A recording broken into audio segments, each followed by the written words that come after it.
And now for our feature presentation. He'll be fine on the mountain.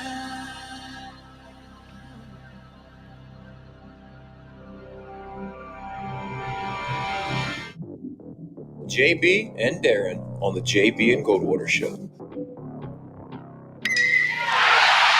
drive right field, base hit. South Carolina wins the College World Series. Watson, touchdown. Hunter Renfrow. He got him, and it's all over. Coastal Carolina rules the roost. They win the championship. And South Carolina has won the national championship. The Citadel baseball team has done it again, but this time the Bulldogs beat one of the top teams in the country. They are giant killers. Get the ball to Bennett. He does.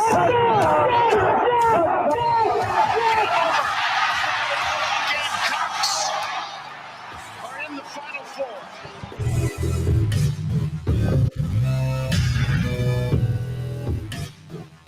Jermaine not having any luck getting it in. Now finds Reese at midcourt. He shoots it immediately, and he makes it in! He makes it in! Holy moly, James Reese from midcourt sinks a three-pointer. And the Gamecocks have won in Oxford for only the third time ever. James Reese from the midcourt line in overtime. And South Carolina defeats Ole Miss. Yeah, they did. James Reese banked it in, and as Derek Scott called it, Carolina wins on the road in Oxford. Greetings and good afternoon, and welcome aboard the JB and Goldwater Show, live, loud, and online, very proudly presented by Motley Rice, causes not just cases, MotleyRice.com, driven by Stokes Volkswagen. Find them at StokesVW.com. Make sure that you have downloaded our app. The JB and Goldwater app is up, and it is live, both for Droid users and for iPhone users. And if you're a flip phone user, sorry, we don't have an app for you. If you're watching, just scan that QR code. If you're still lazy and haven't done it, scan the QR code on your screen, and you will download the app. Jamie's made it very, very easy for you. Actually, the App Institute made it easy for all of us. Really appreciate those guys and gals for doing what they have done for our program. The Share Healthcare chat lines are already open and active. Figured that would be the case today, coming off of an unbelievable victory last night. I will not read the text on the air that Darren sent me as soon as the game was over, but let's just say it seemed for multiple reasons that Darren was happy, and he's not a Gamecocks fan. So you figure that out on your own. If you'd like to dig deeper there, but yeah, it was some kind of incredible for South Carolina. So we're going to talk all about that and what does it mean and things of that nature. We're at the point in the season where when this happens, wins and losses, what does it mean? Because we all know that there is a lot of additional stuff, if you want to call it that could follow the conversation of the game in itself as to how the future of the program may look up in Columbia. We do have JC Shurburtt ahead at 12:30. He's going to talk about basketball as well. He'll look to opening weekend for Carolina baseball. We've got some ball to get into, not just pertaining to what's going on in Columbia, but also elsewhere across the country. Conference USA seemingly has a little bit of a dilemma on their hands, so we're going to touch on that. We've got some Major League Baseball stuff going to slide in as well in just a little while, an Olympics update and this, that, and the other. But overall, Darren, first of all, congratulations to James Reese and the Gamecocks for getting the win last night. It was, believe it or not, a quad 2 victory on the road for South Carolina. And I'm going to go through all that in just a little bit so you kind of know where things stand there and what could be moving down the line, not just as it pertains to the LSU matchup Saturday, but there are some things that could be shifting if Carolina can take care of Carolina's business in their favor. So I'll tell you what that is here in just a little while. But I also want to say this, and we got a bunch of comments in the Share Healthcare chat lines, Darren, and we'll run those in here in just a moment. And I think it was Bill Gunter with 107.5 The Game that tweeted it last night, and I wholeheartedly agree with what he had to say. College basketball is in a really good place. I mean, it is a really, really fun product to watch right now. You know, I'm a big why is a question that I ask often. Why is this? Why is that? So, I don't know that I absolutely know the answer to why. I do think that there are some remnants from COVID with how many players have stayed in the game. It's an older game across the sport. There's a lot of guys who are 5th and 6th year dudes who generally wouldn't be playing. And so collectively, I think that has definitely helped college basketball. I also think that just overall, the sport has grown more competitive. Darren, you pay much closer attention to it than I do on a night-to-night basis, obviously. And so you see a lot of the metrics and a lot of the betting stuff that you do kind of on the side, and you see how close a lot of this is. But we've been seeing it a ton lately where you get a top 10, top 15, top 20 team on the road, and they're underdogs against a team that isn't ranked, and a lot of us don't know what that reasoning is. But you could probably better explain those metrics. But I just think, I was flipping back and forth last night after the Carolina game, kind of catching up on the SEC network, catching up on other games that were being played across the country. It's just a fun game right now. And so props to college basketball for being a great product in the American sports landscape. Last night was incredible, man. I mean, last night highlighted the way this season has been going and certainly trending the last couple of weeks. I mean, yes, I've been on here talking about how much basketball I'm watching. It's a fabulous sport right now. Last night was one of those I can't possibly have enough screens on in my house type of nights. There were 10 that I counted. There were a couple more, but 10 that I was absolutely paying attention to, whether or not I had any stake in it or not, that came down to the final possessions of the game. 10 of them, okay? Duke, Texas, Texas A&M, Florida, Florida State, Clemson, the Carolina game, Villanova, Tennessee controlling Kentucky. I put that in there because it was interesting.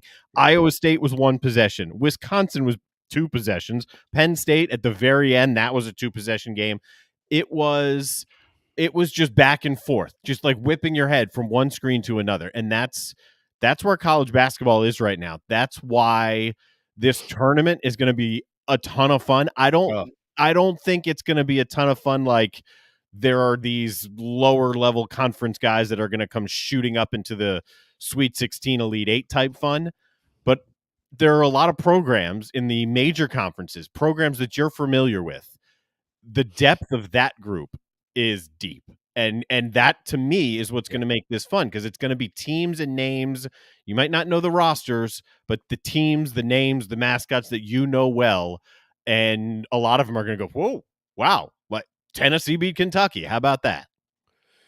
Hey, to help you put it into perspective here, South Carolina's played 13 games in the SEC. Every one of them, except for 2, well, Vandy by a hair, but every one except for 2 is a quad 1 or quad 2 result. Every one. And it's not just the SEC. That's just one example. You're seeing that everywhere in the Big 10. You're seeing Big 12. Not as much as you generally would in the ACC, but it's there too. So, I mean, like you said, yeah, it's widespread in college hoops. You mentioned the Duke game last night. Debbie Antonelli was actually recognized on screen by Reese Davis for being selected to the Women's Basketball Hall of Fame. They called the game. It was an incredible game, almost the miracle shot of all miracle shots ever to bounce into the hoop at the end of it for Wake Forest, but it didn't. And that was right after, they replayed that tip. Was the ball on the rim? Was it outside of the cylinder? Ultimately, it went in Duke's favor. Wyoming, it was the right call. Yeah, it was a good call. Wyoming has been unbelievable all year. They're upset last night in New Mexico. Folks? Yeah. Well, I mean, you can say the same thing about Michigan State. I mean, no offense to you at all, but I mean, they go to Penn State and everybody's like, whatever. Penn State beats them. I mean, so props to your Nittany Lions. It's a great night. Great night. Yeah. I mean, that was a lot closer line, I think, than people realize. Michigan State has struggled on the road. They've been a weird team to figure out. And Rutgers.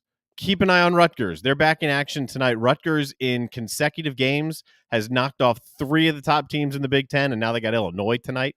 It's just another one of the added to the list of why college basketball is what it is right now. And I see the Share Healthcare chat lines lighting up about the game last night.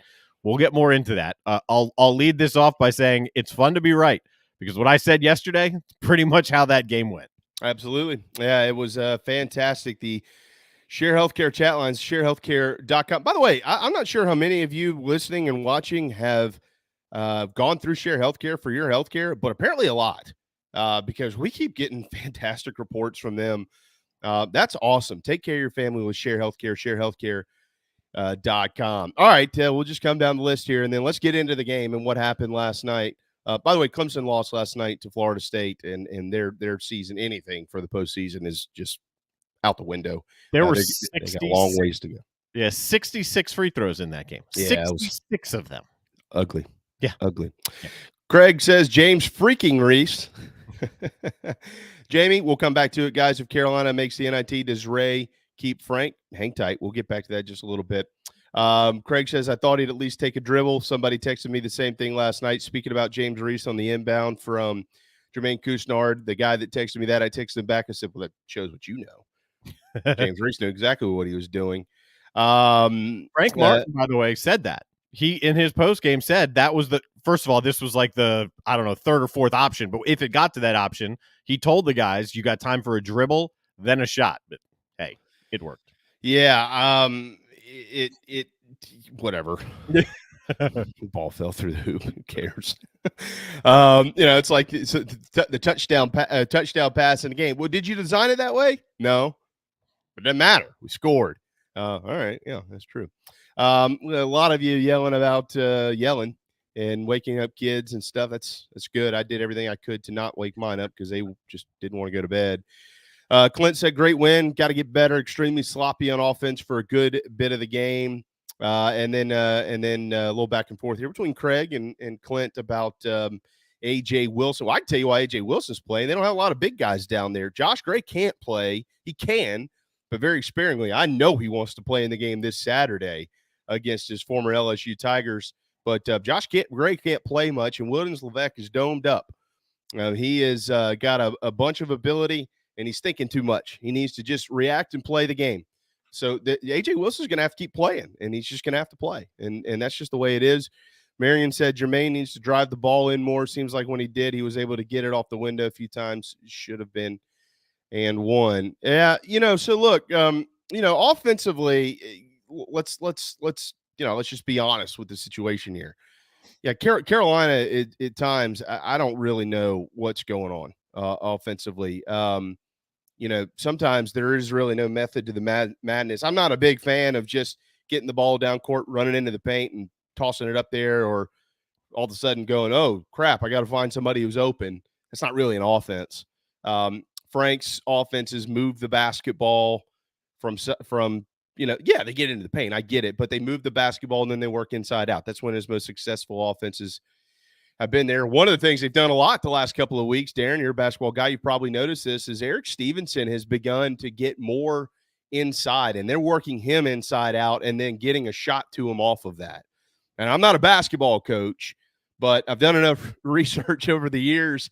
When you've got a shooter and he is your shooter and you can get him open and you have to get creative to do it. They've been doing it with Eric Stevenson, and he's been really neat to watch. And sometimes they just leave him alone and he pops a little jumper in there. So, for as much grief as he took back in November, I hope internally he's shoving the finger to a lot of people, because we've known for this kid is good. He's really, really good. He plays really good defense. He can shoot. He's a leader, and he just kind of needed to find his rhythm, and he's found it for the most part. Yeah, there's going to be some days where he's not going to shoot the ball well. Nobody is going to shoot it at a 50% clip every game. It's not going to happen. But he's been good, and he was good last night. And Reese has been struggling, but maybe that heave, Darren, will get him going. But overall, look, there was a lot of pretty silly stuff going on offensively for a while. A lot of bounce passes that just went to Never Land and ended up on the baseline, and guys weren't cutting and they weren't communicating, and you couldn't really figure it out. But they didn't quit. And Devin Carter last night kind of turned it over in the paint. And what did he do? He got right back on defense and forced a 10-second violation. That is Frank Martin basketball to a T, like literally to a T. One of the bigger plays in the game right then, because that's a young kid who He could have gone a different direction there, but he was a big, big, big piece of that stretch run. And that play right there gave him and the team a boost when they needed it after a bonehead play. No question. I mean, that effort that you saw there, that is what Frank, that's what he preaches. And Keyshawn Bryant, I don't know if anybody saw my tweet last night, but Keyshawn Bryant has been playing the best basketball, I would personally say, of his career. 56 points, I think, or 57 points, 26 rebounds in the last 3 games. He's had 5 steals, I believe. He's 5 of 7 from long range. He's shooting overall at about almost a 60% clip. And then I got a number for you. 2 turnovers in 3 games for Keyshawn Bryant. And that's what you need out of him. I mean, so if what happened last night, they beat Ole Miss on the road. This isn't the only reason it's getting national attention is because of how they beat Ole Miss, not because they beat Ole Miss. Ole Miss sucks. But what they didn't do was eliminate themselves. All they did was give themselves a chance. But that's all that they could do last night. And that's okay. Like, that's okay. They did not lose a game that they shouldn't have lost. Mm-hmm. And so for that, no matter what it looked like, no matter overtime, that was a wild stat, by the way. The last time they won at Ole Miss in 2016 was in overtime, 77-74. Amazing. It doesn't matter. They won the game. Mm-hmm. And so now they still have a chance. What does that chance mean, to Jamie's question, Darren? Does that mean they have a chance to get into the NIT? Yes, it does. Does that mean that they have a chance to get in to the postseason? Although this is such a silly, far out there answer today. Well, yes, it does, because they didn't lose. Had they lost, they'd have no chance. They'd literally have to go win the SEC tournament. Right. But, do they have a chance? Yeah, because of what you said. They didn't eliminate themselves. So right. So they still have a chance. The road is still a challenging road, but they still have a chance. They turned it over more than they should have. Ole Miss, remember I said yesterday, Ole Miss defensively is not going to do anything to bother the Gamecocks. And if they can turn over Ole Miss, which they have a propensity, Ole Miss, to do, then that should lead to some better offensive looks. So that's what happened as well. Not only are the Gamecocks turning them over, they had a bunch of steals in the game. They didn't take a lot of threes in the game. And here's a number for you. When they take fewer than 35% of their shots from outside the arc, they're 10-3. Yeah. So when they're getting better shots inside, when they're working and finding better shots inside that defense, they're 10-3, right? I think you can probably make that case for a lot of different teams, although I haven't broken the whole thing down for everybody. Certainly. But when they were the thing that held them back offensively, those turnovers you mentioned, they're self-inflicted turnovers. They're also why they didn't come back to bite them that much, because they weren't live ball turnovers. They were thrown to whoever and like wearing a mascot uniform. But that's one of the areas that absolutely has to get cleaned up. Is it a good win? It's a hell of a win. They were 4-point underdogs. You get an SEC win on the road, and you do it in that fashion. Okay. If you don't take momentum from that, then there's nothing that's going to give you momentum. Yeah, and again, it's only their 3rd win ever in Oxford. I mean, they've lost to bad Ole Miss teams over there before. They've lost to good ones too. They've lost to some bad ones. Yes, Tim, as in Dumb and Dumber. For the sake of the conversation, I'll be Lloyd, and you can be Harry, because one of them's got a big fro, right? Yeah, that's Harry. Yeah. So you'll be Harry for the sake of the conversation here with our man Tim. Yeah, he did, Craig. You're right. He did. Jermaine did throw a bounce pass to a ghost. It actually happened a couple of times last night. I mean, so Clint, there you go. All right, so you got to start.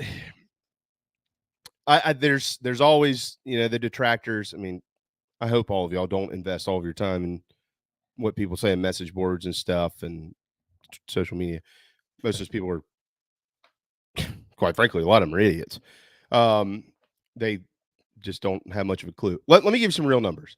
So Clint says, I think the most likely scenario is 9-9 in the league, 18-12 overall. Take your chances in the SEC tournament, win one there, and you're squarely on the bubble. All right. So I like your thought process. I don't know if I would say they're squarely on the bubble or not. And that's not a question to Clint and saying you're wrong. I don't know, because I don't know who else would be squarely on the bubble in that area and what their resume would look like. But right now, South Carolina is not remotely close to the bubble. They can get there quick if they beat LSU and beat Mississippi State. All right. Here's what else would help you.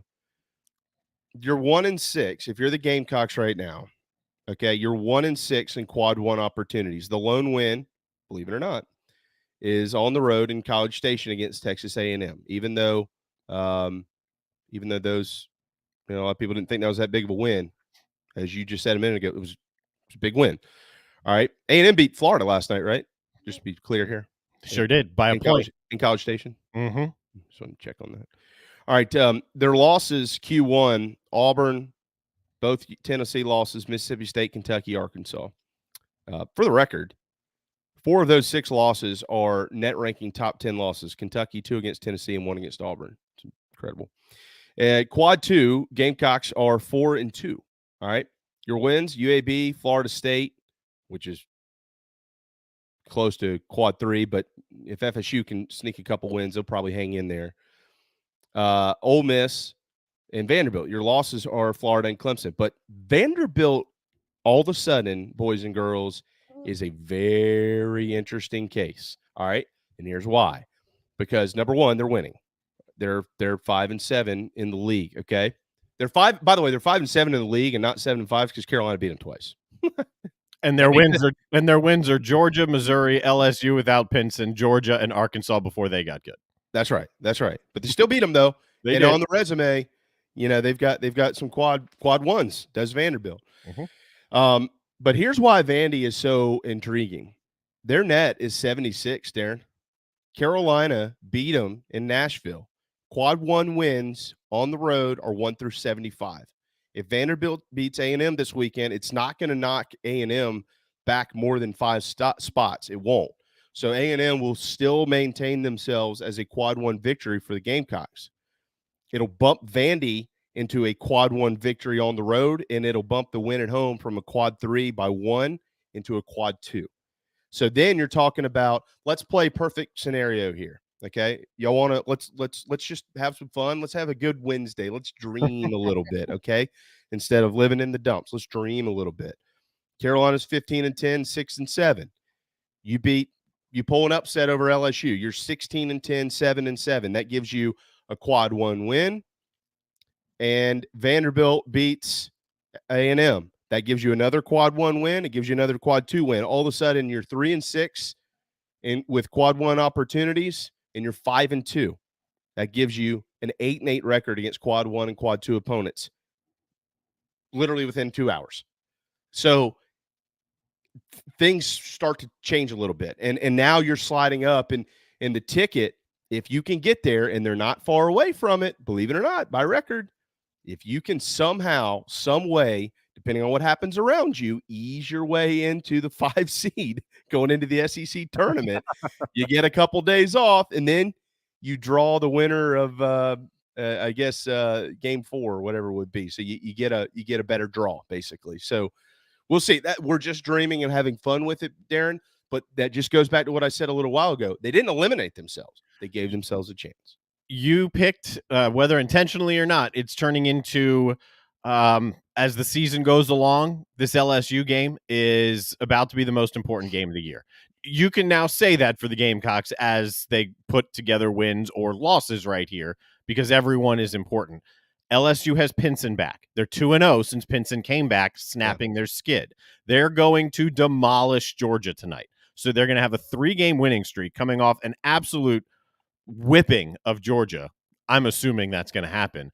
And that's how they're going to come into Columbia. There are 3 games left for Carolina at home. If you get those 3, those are the 3 most gettable ones. Going to Alabama and going to Auburn, I don't think anyone's going to look you in the eye and say, yeah, you're probably going to go to Alabama or Auburn and win that game. No. But you can get Mississippi State at home. That is going to be, that could be a pick'em game too. That'll be right along that line. You could get LSU, but they're beginning to turn back up, which is why I think it's so important. Because if you knock off LSU, then that's a confidence-building win. That's a, you know what? Darn right we can go get Mississippi State back when they come into our building. If you get those 3 at home, that's what I'm looking like. And then get to the SEC tournament and find a way to find a win or 2. Yeah, I mean, you're right. I agree with you. I mean, there's nothing in my body that says they're going to go have a chance at Auburn. If you have a better chance on the road, it's going to be at Alabama, but they've always played horrible for whatever reason at Coleman Coliseum, regardless of how well or bad Bama's playing. For what Carolina just doesn't play well over there. I remember they've had a couple of good games here and there, but much like Oxford, generally you're scratching your head going, I don't get it. Like, what happens when we walk in this building, and why do we walk out and don't know what happened? But one game at a time, and it's LSU. And for all the the guys, they're firmly in the conversation to make the NIT. Firmly in the conversation to make the league. This is not what people have this conversation 5 years ago. This league is way different for 5 years ago. So wipe that slate clean of, oh God, they're maybe going to, no. This league is so good. It helps you. Even with losses, it helps you. Even with losses, it will help you. So it's different. If you get to 18 wins, you're in the NIT. Like, there's not a question about that. If you get to 17, you're pretty much in. If you're less than that, you're gonna really need to do probably some work. You're probably gonna need another game or two. But right now, at 15 and 10, they're very much in the picture. Very much in the picture for the NIT. Yeah, and to Jamie's original question, right? I think we discussed it a little bit yesterday. What happens for the future of the program if this team is in the NIT and not the NCAA? And I think the conversation that we had, that we're going to continue to have as we go through these next couple of weeks, it's going to remain basically the same. It'll depend how that looks. If South Carolina gets into the NIT, they're going to have to play well to get there. So at least put that in the back of your mind. The trend of this team in the back stretch of the year, they're going to have to play well to get to the NIT. Like, they're not in right now, but are they alive? Yeah. So it's impossible to sit here and evaluate the future of the program without seeing what happens here in these next couple of weeks. Absolutely. Yeah. I mean, it's there's too many different scenarios. If you get into the NIT and you get beat in the first round, that's a totally different conversation about getting into the NIT and making it all the way to Madison Square Garden. Mm-hmm. So there's something to be said about some of that stuff. So we'll see. But that's not their goal. Their goal is to get beyond that. Still too early to talk about it, but we've tried to lay out the scenarios and exactly where they are because, again, Darren, there are some people that do want to see it that way, which is good. We want to make sure that we present it to where you understand, okay, yeah, so there is a chance. There are people that don't want to see it that way. Shoot, there's people out there that don't want him to win just so Frank Martin gets fired. I'm not one of those people. I'd rather see consistency in a program and get it figured out under the guy who's the leader at that current time. I don't care who it is. So we'll just have to see what it looks like. But they won last night. That's what we know. And it was some kind of a special evening for James Reese V, a local product coming home to play for the Gamecocks. He's been struggling. I think he missed like 22 of 23 threes or something crazy. And then that one goes in. Of course it does. Kudos to Derek Scott. That I'm very, very critical of broadcasters. I'm not very public of my criticism with them. That was a hell of a call last night. And I actually hadn't heard it until you pointed me to it this morning. So I grabbed it for the show. It was a great call. I'll text him about it and say that to him directly. But that was good. It's not easy to have a great call on a play like that, and he did. Good news. We do have tomorrow to lead off our program, Shane Beamer. And we also have Tony Skoll tomorrow at 1 o'clock, and then Scott Glaze on some golf. But I promised Derek that we would squeeze him in about 1:20 for about 15 minutes. So we'll get him in on some hoop stuff and baseball stuff. So it's a big weekend coming up for Carolina with the opening of college baseball and LSU stepping into the CLA. And we're going to talk more about that here in just a little bit. JC Shurburtt, owner of the Big Spur, is right around the corner. So hang tight. JB and Goldwater Show. We'll be right back.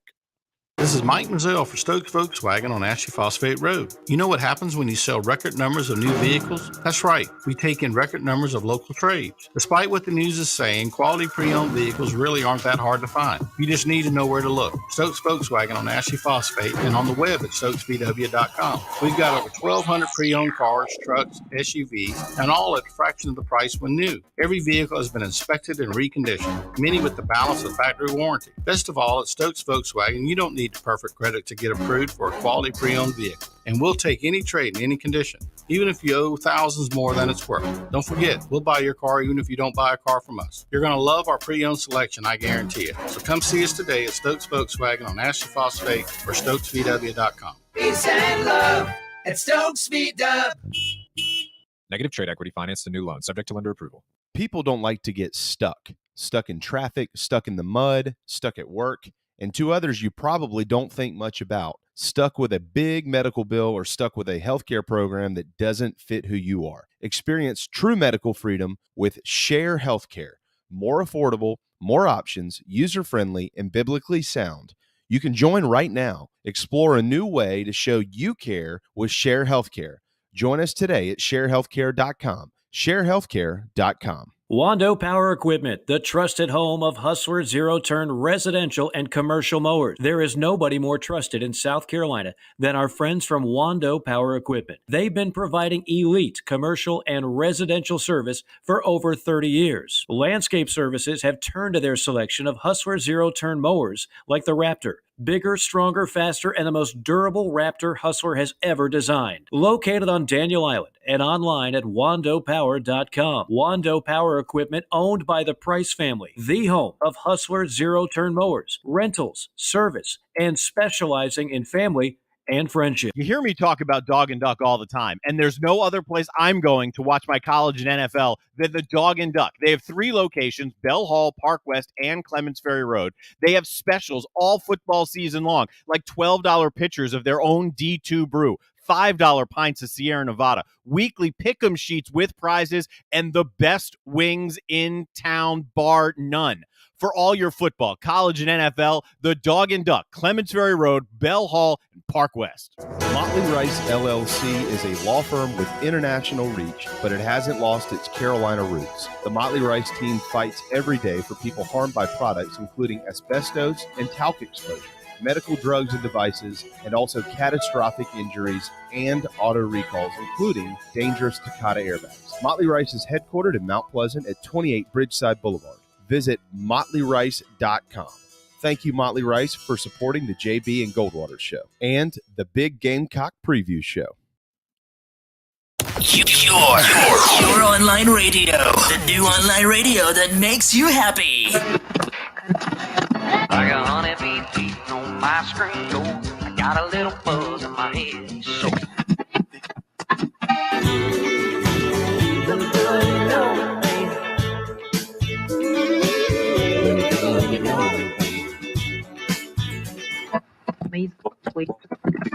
cause we come from a long line of sinners like me.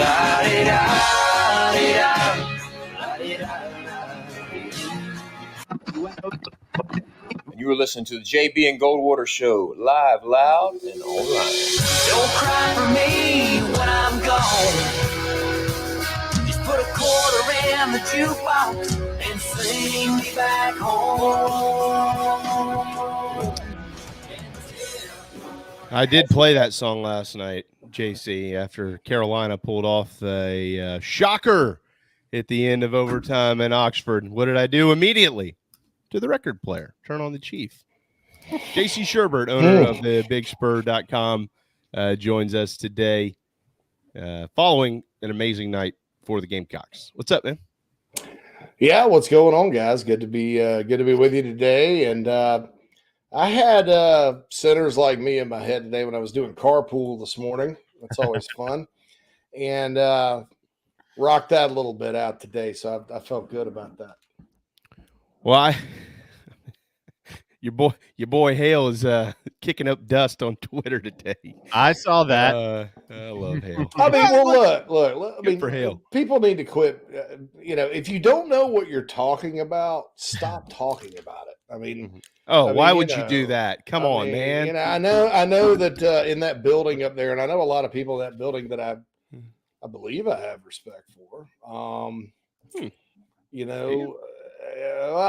Let's say I have respect for them as professionals and individuals, but not necessarily in their personnel decisions. If you're in that building up there, and I guess you're getting paid all this money to rattle a bunch of cages. I mean, I guess you do. My question would be, why not rattle the cages of the dominant team in that market as far as fans go? If you really want to stir things up just to get people to listen, why are you picking on the Gamecocks? So, and look, I don't mind people being honest about the Gamecocks, but be honest.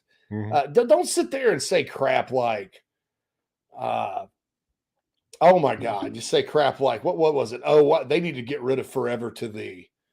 It's in the alma mater. I mean, you want to get rid of we are the boys from old Florida because it's sexist, because it doesn't talk about the boys and girls, because that's not what the female students at Florida deserve. Is that? I mean, you want to get picky about alma mater lyrics now? Yeah. I mean, so stupid things like that are ridiculous, and just to add to that nonsense in the upstate right now, how about like when Shane Beamer was hired, Gamecock fans deserve better than Shane Beamer. Well, he won 5 more games than he did last year. And I know that the all SEC year Muschamp would have probably had more, but he took them back to a bowl for the first time against the odds, really. And also, if you know anything at all about coaching, which I'm not convinced this person does, you know that it's harder to get a team to rally when they've had some down times, as the Florida Gators very well know, don't they? So, chomp chomp. There you go. There you go. So yeah, I mean, that guy's an idiot. You don't, if you don't want to play, you should never play in somebody else's sandbox and poop in it if you're not willing to get the poop thrown back at you. And by trying to break Arch Manning news with some random reporter, that's exactly what you're doing. Leave recruiting to the professionals and keep talking stupid smack about people's alma mater and trying to pick on the Gamecocks in a market where nobody listens to you anyway, because they're all listening to the Roar. Hey, easy now. I'm sorry. Don't get into a ratings conversation with those boys up there. They're going to be quick to tell you who's number one. That's right. I'm sorry. I forgot. Don't do that, JC. Yeah. You know better, right? I mean, I used to co-host that show. Yeah. So, and that's it, Darren. We're number one. Tell the world. Let's just say in our market, we are number one. We know that.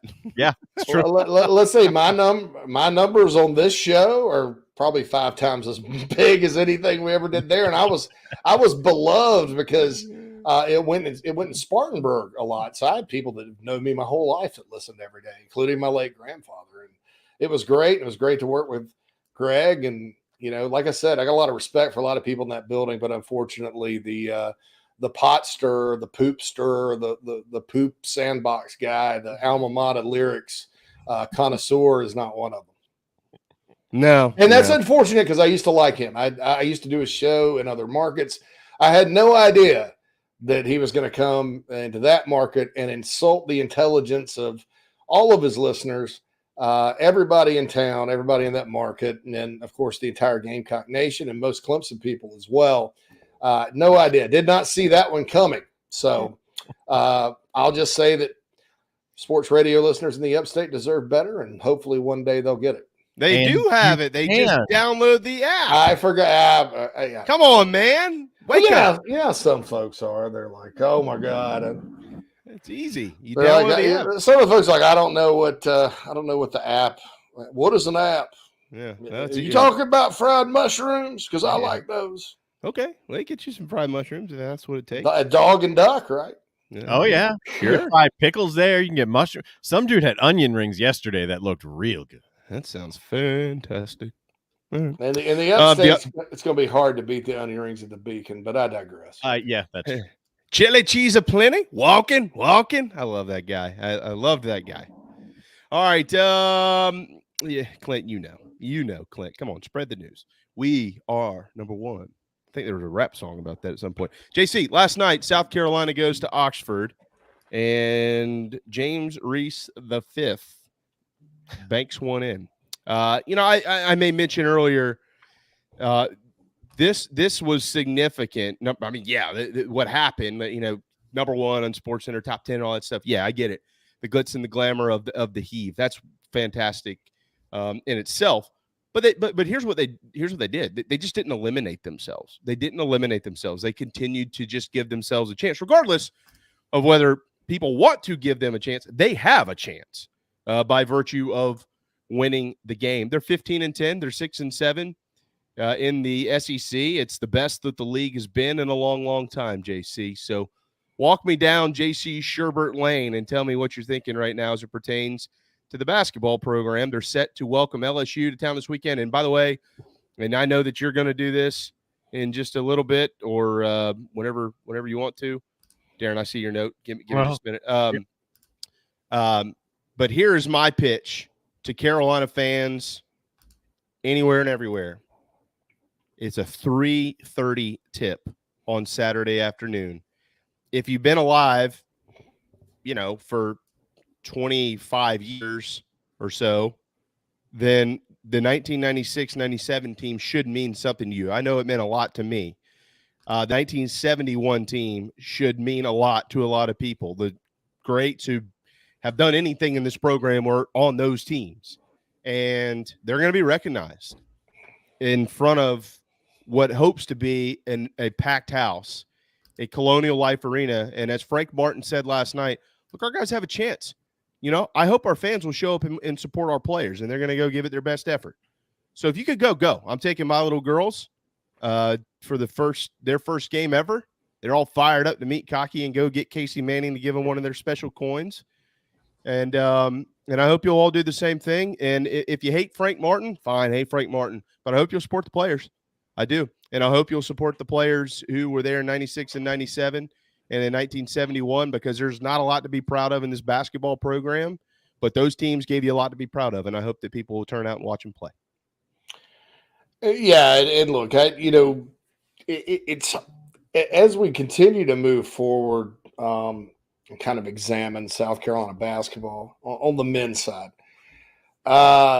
there's obviously some things that need to be taken care of in terms of the atmosphere at the CLA, and that's more of an off-season, big picture type of talk. I do think that what's sad about it is when you watch it on TV, it looks like nobody shows up, and that most recruits watch games on TV, and you got all the diehards in the upper deck, and where the camera is pointed. You got a bunch of people dressed up like Garnet seats, and that's unfortunate. And the roots of that are probably date back to the McGee era when they opened the building.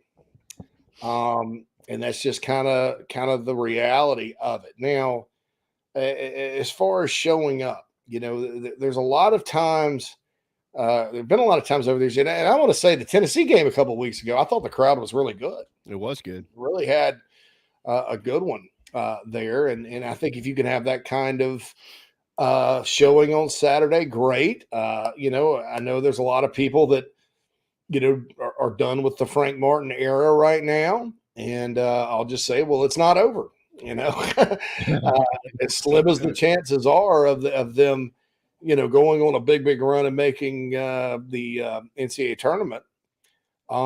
It's not over. And the wins in the next two games put them sort of in position to maybe get on the bubble. I know that makes or to head into the SEC tournament with a chance to play their way on the bubble. And that's really what you want.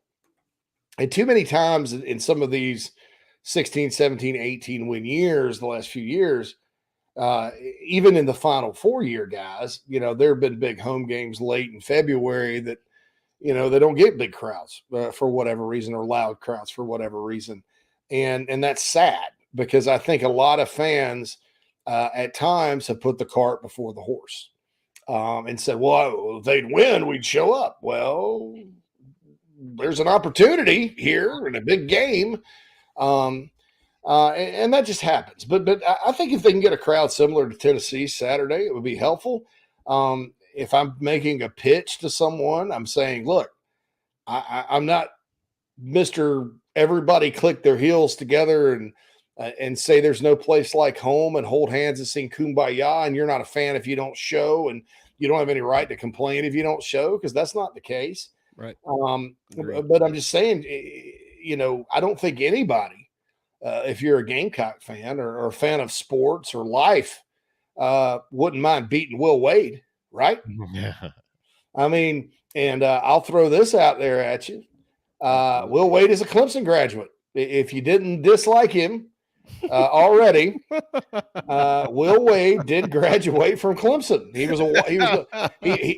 was a water boy up there under Oliver Purnell, and then moved on with Shaka Smart, and he kind of it was kind of interesting. So I mean, the guy Will Wade can coach, but I think everybody knows other than the Clemson angle why people aren't big fans of his, just because you get caught talking about paying players and making deals, and this is before NIL or anything, as part of an FBI probe. So they got you red-handed. I mean, there has been less evidence that they've smacked team. I mean, there was less evidence in the Ole Miss football thing. Now there's probably more rumors, but less evidence. And he still got a job. Yeah. So, I think all of us that are fans of doing things the right way, whatever that means these days, would love to see him go down. On top of that, Carolina had a very important home game against LSU 2 years ago that could have put them on the other side of the bubble, or at least on the bubble, and they lost by 5. Yeah. They had a game in Baton Rouge last year that Bruce Shingler coached, and they were up just about the whole game. They blew it. So it's time for the Gamecocks to beat these guys. And, it's a Saturday at 3:30. Go, if you're disgusted by the product, go to one of the local watering holes. They sell beer in the arena. Drink your sorrows away. Sing the alma mater for Mark Ryan, and just be happy. I mean, I don't, like I said, I'm not going to sit here, like I said, and say, oh, everything's hunky dory now that they beat Ole Miss and Georgia on the road. And, no, it's not all that, but I think they've given themselves a chance. Yeah, and that's what you want in sports. I think is a chance. I mean, if they've given themselves a chance, why shouldn't we give them one? Oh, there's no question. I mean, I think that there have been times with this basketball program in recent years, not last year, that was weird, no crowds, whatever, but the 16, 17, 18 win years where there's been a crucial game at home against Alabama, for example, later in the season that could have put the Gamecocks on the bubble, where Lenardi had them like next 10 out, and there's a bunch of empty seats, and it's not that loud and all that. And, you're never going to get anywhere as a program if you don't support what I call rallying points. And I see this not only at South Carolina, but at a lot of different schools where that gets lost with a lot of fans these days. And it's probably because of TV and things like that. But, I mean, I'll go back to Will Muschamp's first year. One of the most disappointing times in terms of the fan support ever. I mean, you got a freshman quarterback sitting there, Jake Bentley. You got a 4:00 kickoff, right? So it's not like it's a nooner. It's against Missouri. There's a trophy for that game. And I know that now we all respect that trophy, right? At the time, nobody else did. And South Carolina, if they won that game, they get to 5 wins and then got Western Carolina. So they're going to be bowl eligible if they win it. Stadium was 75% full. Some friends of mine went. I unfortunately was out of town. Said that most people stayed in the parking lot partying, and so if you got a freshman quarterback in a coach's first year and a critical, pivotal, crossroads game like that, and you don't show up, and I'm not coming down on Gamecock fans because I've seen this at other schools too, you really can't gripe, when you don't, you don't get over, you don't get over the hump. Now, fortunately for the Gamecocks, they did. And then just when everybody was starting to believe, the next year, Kentucky came to town.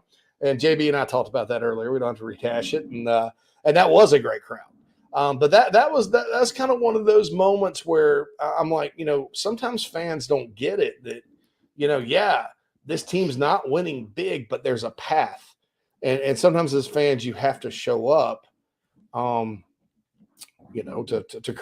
help create a path. Now, I do expect there to be a good crowd on Saturday, regardless. I don't think that I don't think that the Gamecock fans will disappoint these people. But I mean, I said this today on the podcast too. I was a pretty heated version of the podcast coming out later today. James Reese, live video on Instagram after the game. I just happened to catch it.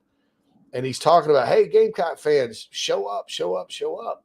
And most fans that were in the chat or whatever, like, yeah, great shot. Whoa. And then some people were like, I'm sorry, I just feel like I've been let down too many times to really show up. And I'm like, F your feelings, man. I mean, your feelings, talking like that on a chat on social media to a kid that's from Columbia. Everybody's always griping about, what did they get the Columbia kids? Well, there's a Columbia kid just hit a half-court shot to win the game. Yeah. And you're sitting there in a chat where he's imploring you to come out for really a do-or-die type of game, right? And again, he's from Columbia and could have stayed in North Texas. They're in first place right now, by the way. Yeah. Yes. And I assure you, pretty good. Playing for the guy at North Texas is probably a lot easier than playing for the guy he's playing for, right? And you're sitting there talking about your feelings. Your feelings. I feel like the feeling, and I'm feeling this, and I'm like, and this was not everybody. This was like one or two guys or gals or whatever. I just feel like I've been let down so many times right after that happened, Yeah. And I'm like, well, gosh, with that attitude, I mean, I probably get let down a lot in life, don't you, pal? Like, I would actually ask somebody who said something like that. I'd say, well, how many games have you actually ever been to in your life? And I'll guarantee you can probably count them on one hand. Yeah, because of feelings, and I'm like, look, and I said on the podcast, I said, look, man, you want to express your feelings, send me an email for my mailbag. Talk to us on JB and Goldwater. Get on my message board and rant. That's what I'm here for. To talk about your feelings about the Gamecocks. Don't sit there and say that to a player that just sank a half-court shot to win a critical road game, who's from Columbia, who's in his last year of eligibility, who maybe would like to see a packed house, full of people that don't have these feelings, So I just that's how I feel about that. And I could use more colorful language about the feelings thing, but I'm not going to. Probably another word that starts with the letter F. Let's not do that. That's definitely it, because that's why.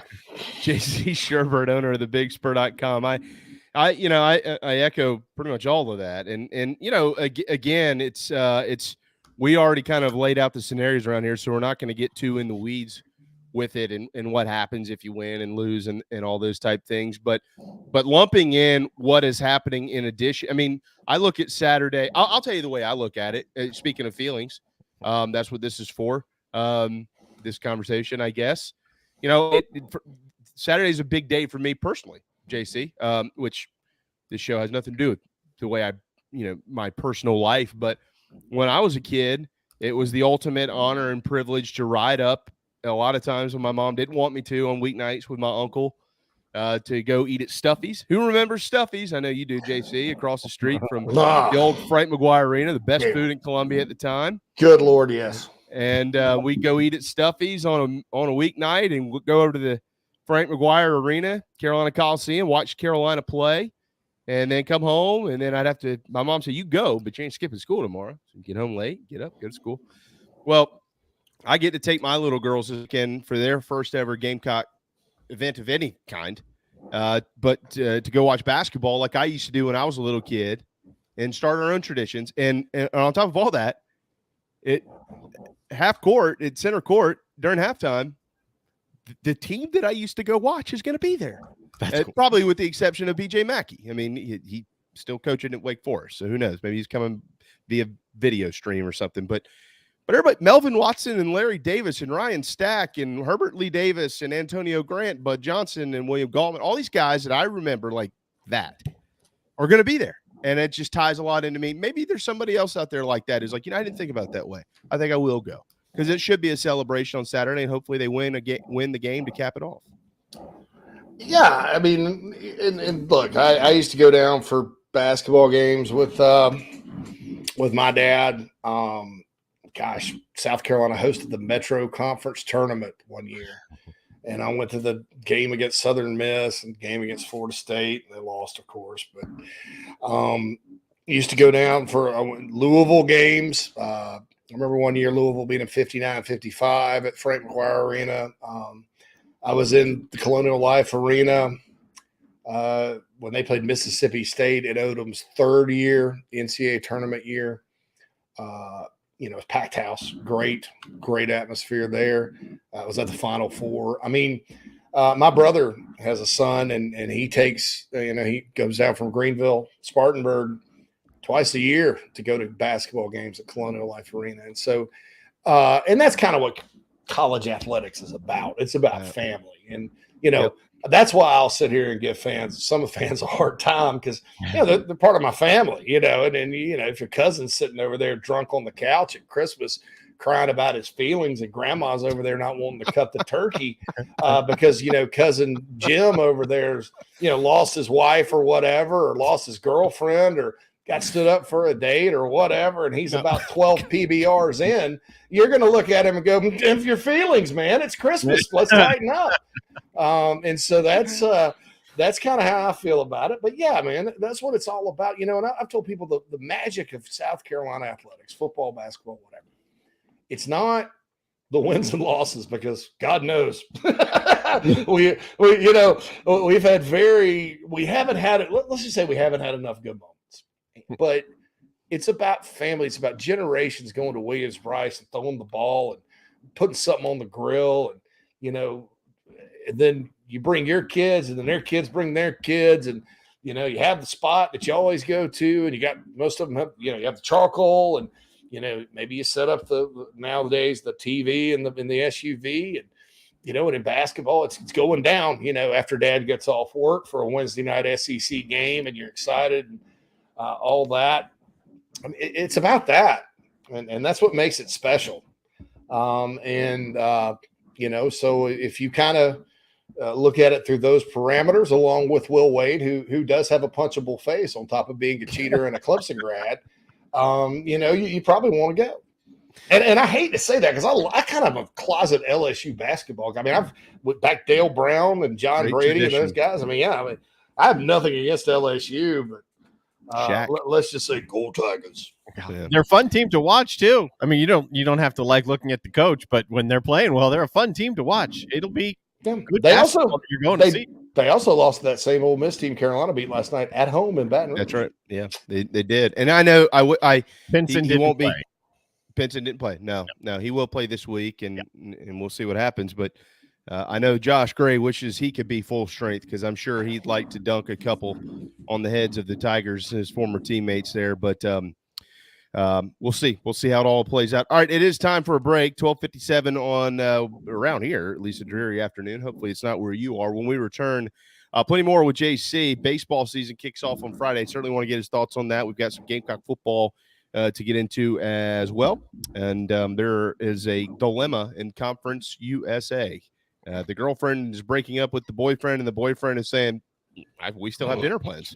I'm never going to let you go. I put it on the schedule. We're going on vacation, honey. Yeah, no, we're not. I told you I'm breaking up with you.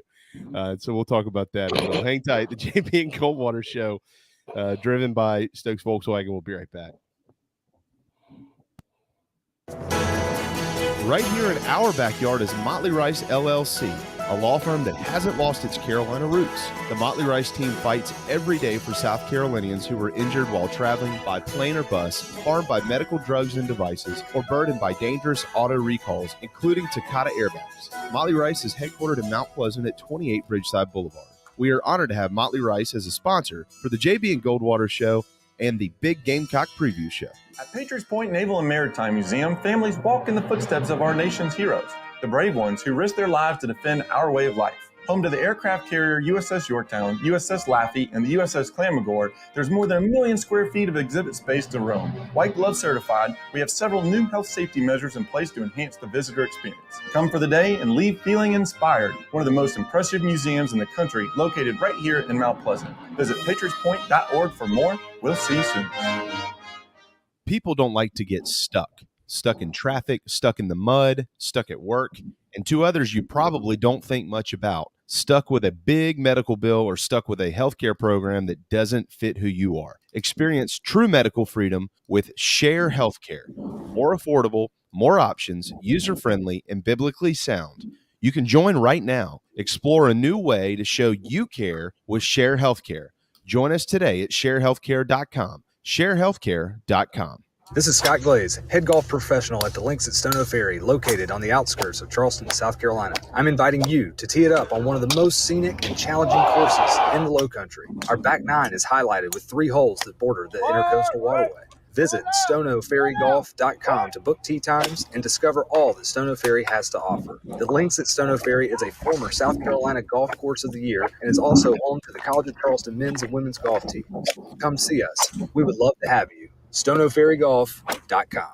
Family vacations, a new car, a new boat, all cost money, but you don't necessarily have to make more to afford any of that if you can save cash that's flying out the window now. iHelp Consulting finally get the kids to Disney World, upgrade the minivan, or drop that new boat in the water next summer. Let Daniel and iHelp Consulting consult with you. No fees, just savings. You pay them a percentage of those savings. Save on essential services, credit card fees, you name it. Let them find it. These folks are incredible. iHelpConsulting.com. How can I help you? Hi, I'm Chris Half, Public Information Officer at the Patriots Point Naval and Maritime Museum. We're home of the mighty USS Yorktown, USS Laffey, Clamagore, and Vietnam experience. And we're a proud partner of the JB and Goldwater Show. We invite you and your family to come see us and enjoy a day on Charleston Harbor. Visit patriotspoint.org for more information. And now, it is my honor to present the national anthem.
Live, loud, and online.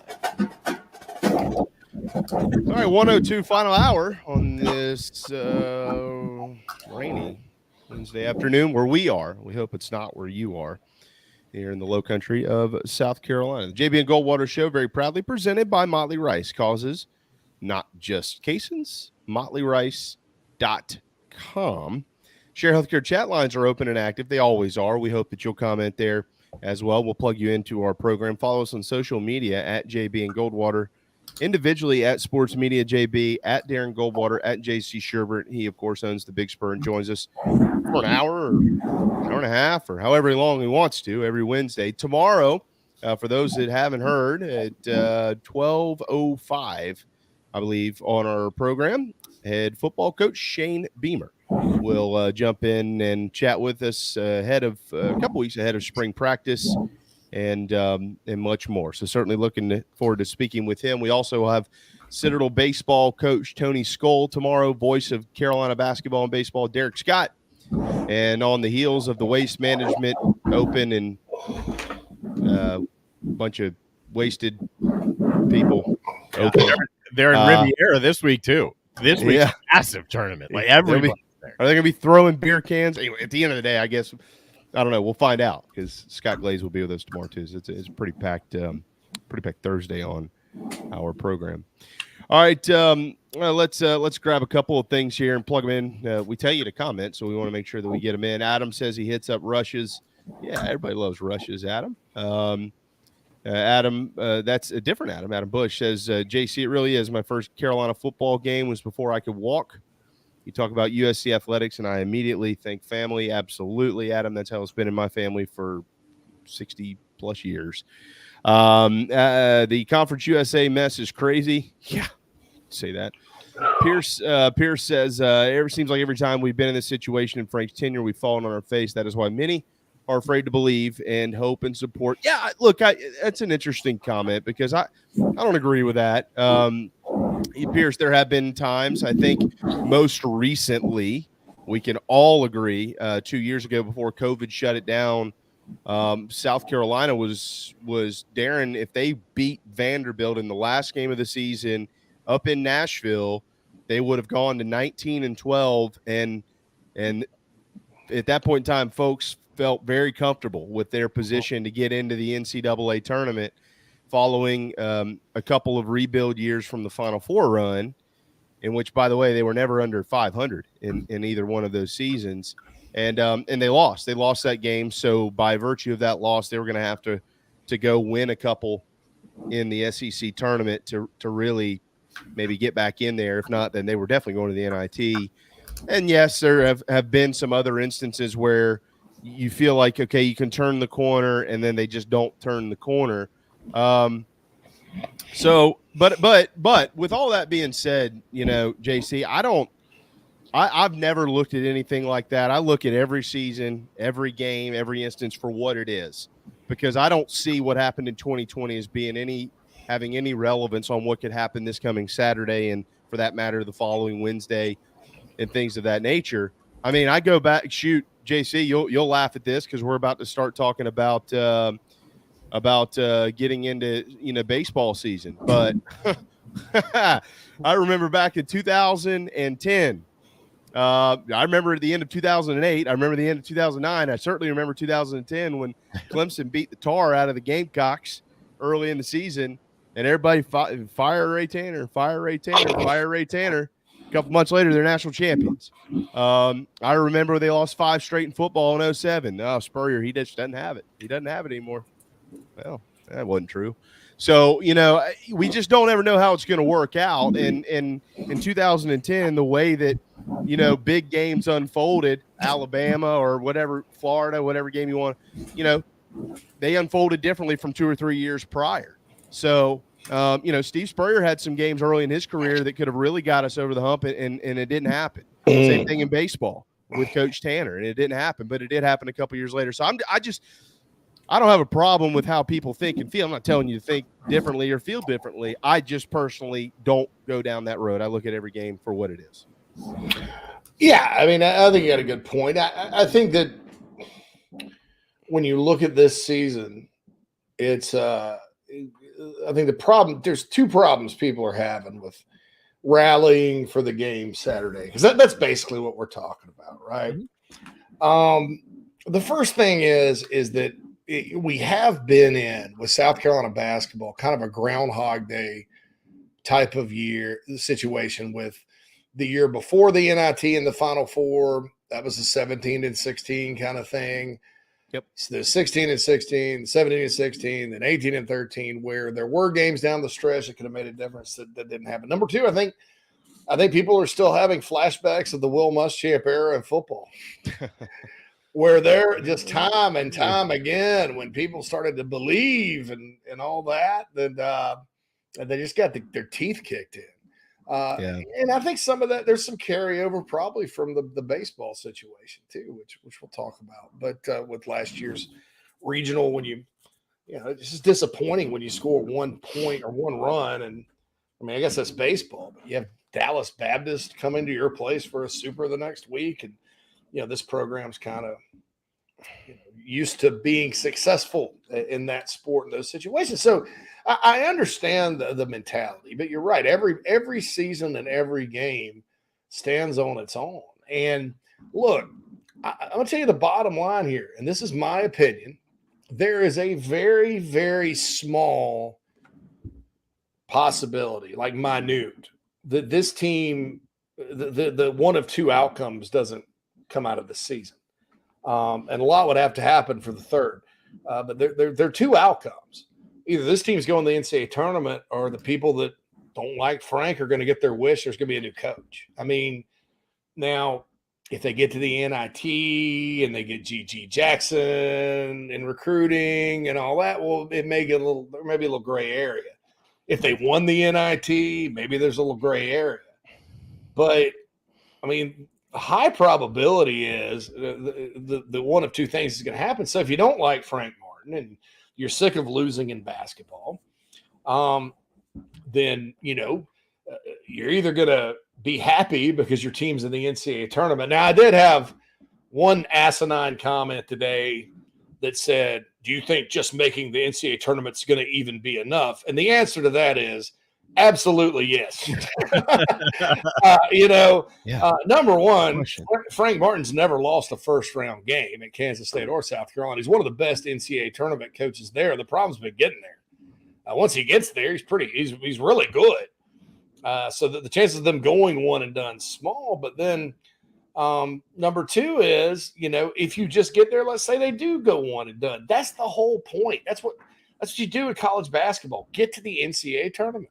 Yeah, see what happens. I can assure you, look, you get there, hey, great. You're not gonna change coaches.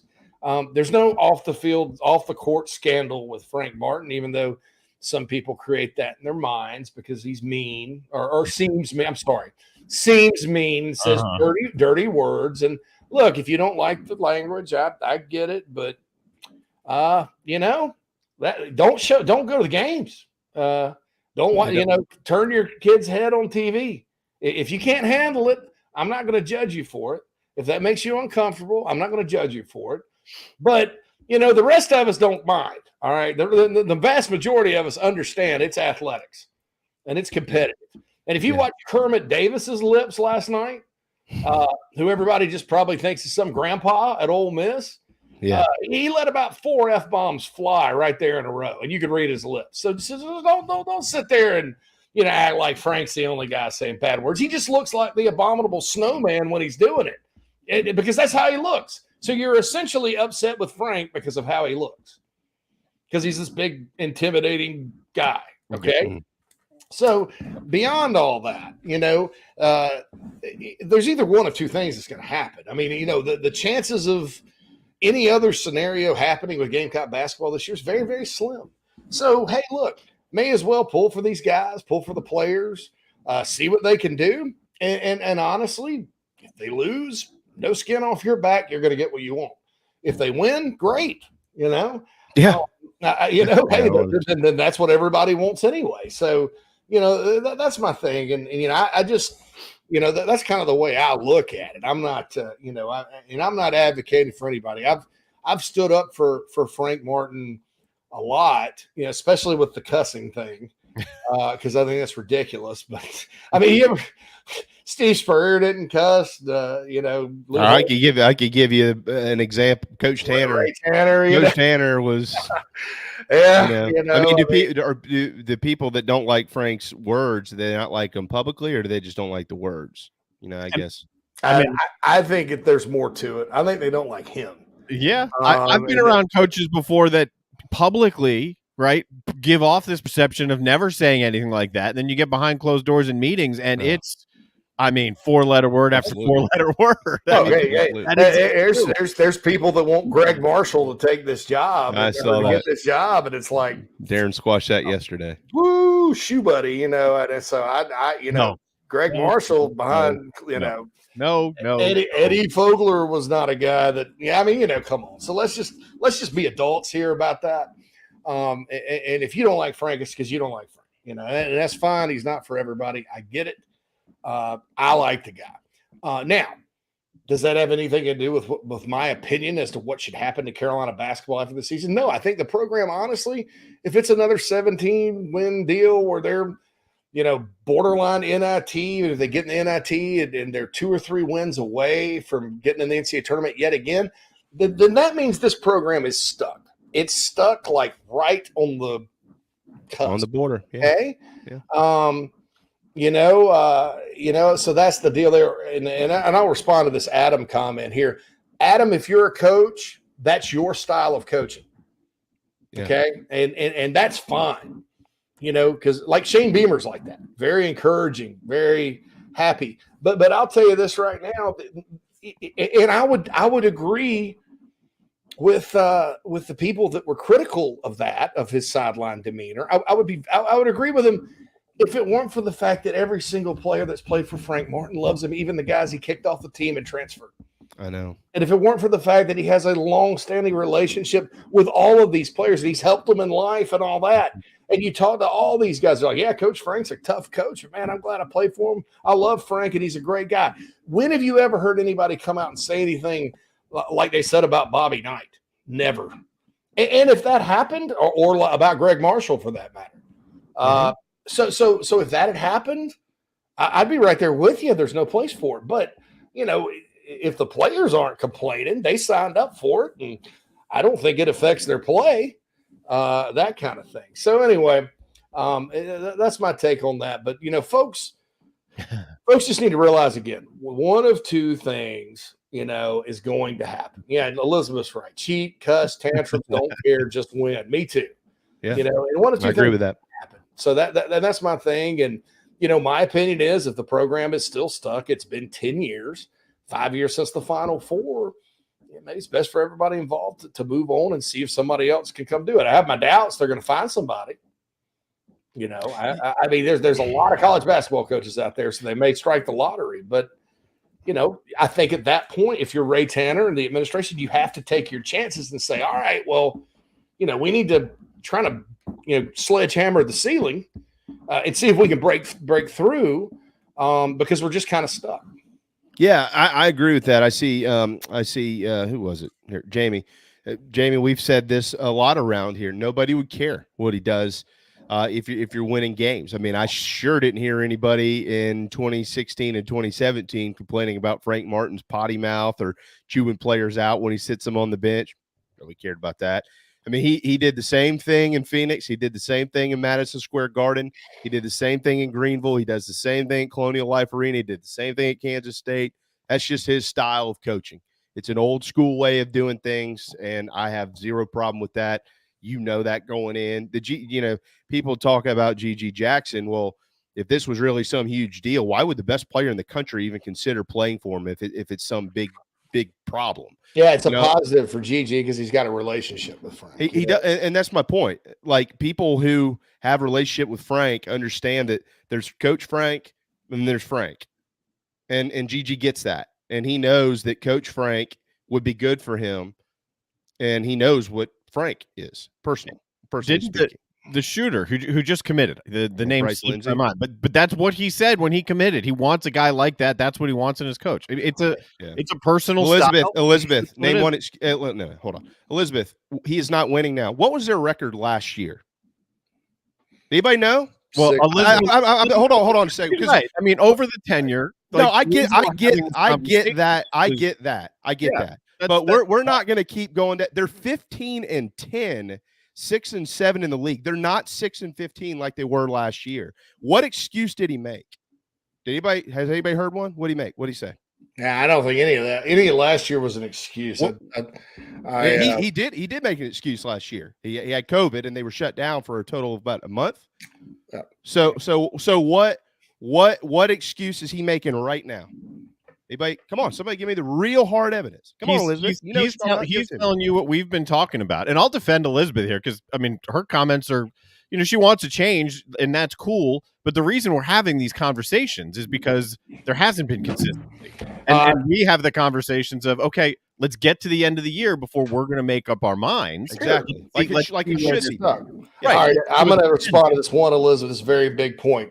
Maybe get a coach who the AAU circuit doesn't hate. Hey, I've got some news for you. They hate the University of South Carolina. Yeah. Okay? Bottom line, nobody's been able to solve that puzzle for 20 years. It ran Eddie Fogler out of coaching. They don't hate Frank Martin. They hate South Carolina. Bingo. And you talk to people and they talk in code about it. It's disturbing to me. And I don't think it has anything to do with the reasons that they bring up and wink, wink, nod, nod, and insinuate. I think it has to do with the green. The green. Nothing to do with any color but green. Okay? That's what they do. They hate South Carolina. Yeah. And that's just, and then there's people that are involved in that world that are kind of fans of other schools in football. And so they hate South Carolina. That's it. There's no other explanation. Yeah. No other explanation. So Elizabeth, what you're saying is hire Rick Pitino so we can cheat at South Carolina? That's what you're saying? You want to be a cheater? She's the one who said cheat, cuss, whatever. I don't care. Just win. Okay. Well, there's people. That's not going to happen. So, first of all, Rick Pitino ain't coming here. So anybody that thinks that, you're totally lying to yourselves. All right. They got a better chance of digging up John Wooden and asking him to come coach the team dead for the next 5 years than Rick Pitino coming from Iona to the University of South Carolina. So that's not going to happen. If you want to be a cheater, go pull for a cheating. Be an LSU fan this weekend. Show up in gold and purple and pull for LSU. Don't pull for South Carolina. I don't even know. I mean, I don't. I mean, look, for years, the excuse about this program for people were, you're too close to Tobacco Road. And it's like, okay, so North Carolina got Raymond Felton and, Zion Williamson went to Duke. Bryce Johnson 1 year. I mean, South Carolina's losing players to Alabama and Georgia and Ole Miss and their peers in the SEC. In some cases, they're guys that were leaning to play for Frank and the Gamecocks, and everybody thought they were getting them. And then all of a sudden, they go to the other division of the SEC. Why is that? Oh, it's mysterious. Oh, this kid needed to. It's a better opportunity for him in this other state. And then there's all these tinged comments about, the bad South Carolina's just not a good place to be. And then they send him to Ole Miss. And I think you guys know what I'm getting at. Oxford, Mississippi is, So look, someone's going to have to come in here and solve that riddle. One way or the other. It's been happening for years. I think it has absolutely, I don't care what anybody says, I don't think it has anything to do with Frank Martin. I think it has to do with recruiting and the AAU circuit and the fact that, nobody's really kind of figured that out yet. And so we'll see. And look, it's Rick Pitino's been on the record. He's not leaving Iona. But I think a big splash name would work. The folks that want Greg Marshall. Greg Marshall recruits the same way Frank Martin does. He's going to sign the same players. Who did Frank Martin beat for Keyshawn Bryant? Greg Marshall. That kind of player. That's who Greg Marshall's recruited his whole career. He's not going to change. He's not going to make any inroads with AAU. And then if you get it, this recruiting thing's also interesting because college basketball is fundamentally changing, guys. And we talk about the transfer portal in football. My goodness, college basketball is going to become a sport where you have to turn your roster over every single year. Now, we can talk about, and I certainly think it's up for debate if Frank Martin's the right guy to do that because he's better when he has players come back and a couple of years and they get used to it or whatever. So him turning over a roster every year is going to be tough. I thought he did a good job piecing it together this year, quite frankly. Just in terms of the players. But, you almost need to go find a guy like Chris Beard, who was at UNLV and then Texas Tech found at Arkansas Little Rock. And he hit the portal, and that was before instant eligibility, and he turned Texas Tech into a national championship runner-up, and they're still really good. Now he's the head coach at Texas. I mean, you almost need to find a guy with that kind of skill set that can turn over a roster every year because the game is changing. And also, one more thing I'll add. I'm going to use the Vanderbilt example, right? So Vanderbilt gets rid of Kevin Stalling, solid coach, winning seasons most years. Had a pretty good program going at Vandy. They were forcing him out, and he took Pitt and then sucked there and got fired. Mm-hmm. Well, they hired a guy named Bryce Drew. Bryce Drew goes out and starts getting these 5 stars. Nashville's a hotbed for basketball. A lot of great players come out of Nashville. Gets a 5-star local guy. He's got other 4 stars. I think they got the kid from Neesmith, who's in the NBA now from South Carolina, and he's super duper positive. We called him the clapper because he just sat there and clapped. Yeah. He went 0-19 in the SEC. 0-19 in his second or third year and got fired. So what good is all that recruiting if you can't coach? And I think he's at like Grand Canyon now and actually is winning games again. And it's shocking coming from, considering his brother just won a national championship. But that, he decided I'm gonna just sacrifice everything to get these talented guys to come. It'll take care of itself. And he went 0-19 in the SEC and got out-coached by every single coach that he coached against. And so, in South Carolina, you're not ever touching that type of talent, at least not initially. And so you kind of roll out the balls and let them play. Great. Avery Johnson at Alabama was kind of that way. All kinds of talent. He coached in the NBA. So let me ask you this. You have to kind of balance it, I think, when you're talking about a new coach. Let me ask you, all right, so the 1997 team is going to be recognized Saturday at Colonial Life Arena. Where did Eddie Fogler come from? Vanderbilt. All right. And what type of success did he have in Nashville prior to the University of South Carolina? Sweet 16 and won the SEC. Uh-huh. All right. And then he had a couple of good years, got eliminated in the first round as a 2 seed and a 3 seed with the Gamecocks, never had another good year. He was gone. All right. And then they hired who? Dave Odom. Dave Odom. What did he do before he came to South Carolina? He took Wake Forest to the Elite Eight, had Tim Duncan. Oh, wait. So he was a good coach. Okay. And then he made one tournament here in Columbia, right? And should have been fired after the second NIT because that team was a Sweet 16. And then we hired the hot young up-and-comer. Oh, yeah. That Darren Horn, boy. He was a hot name, big time. Going to get a big job. Comes South Carolina. What do? Ran the program into the ground, right? Just want to make sure. That's where they need to go if they make a change now, by the way. I'm firmly planted on that ground. Yeah, that one busted.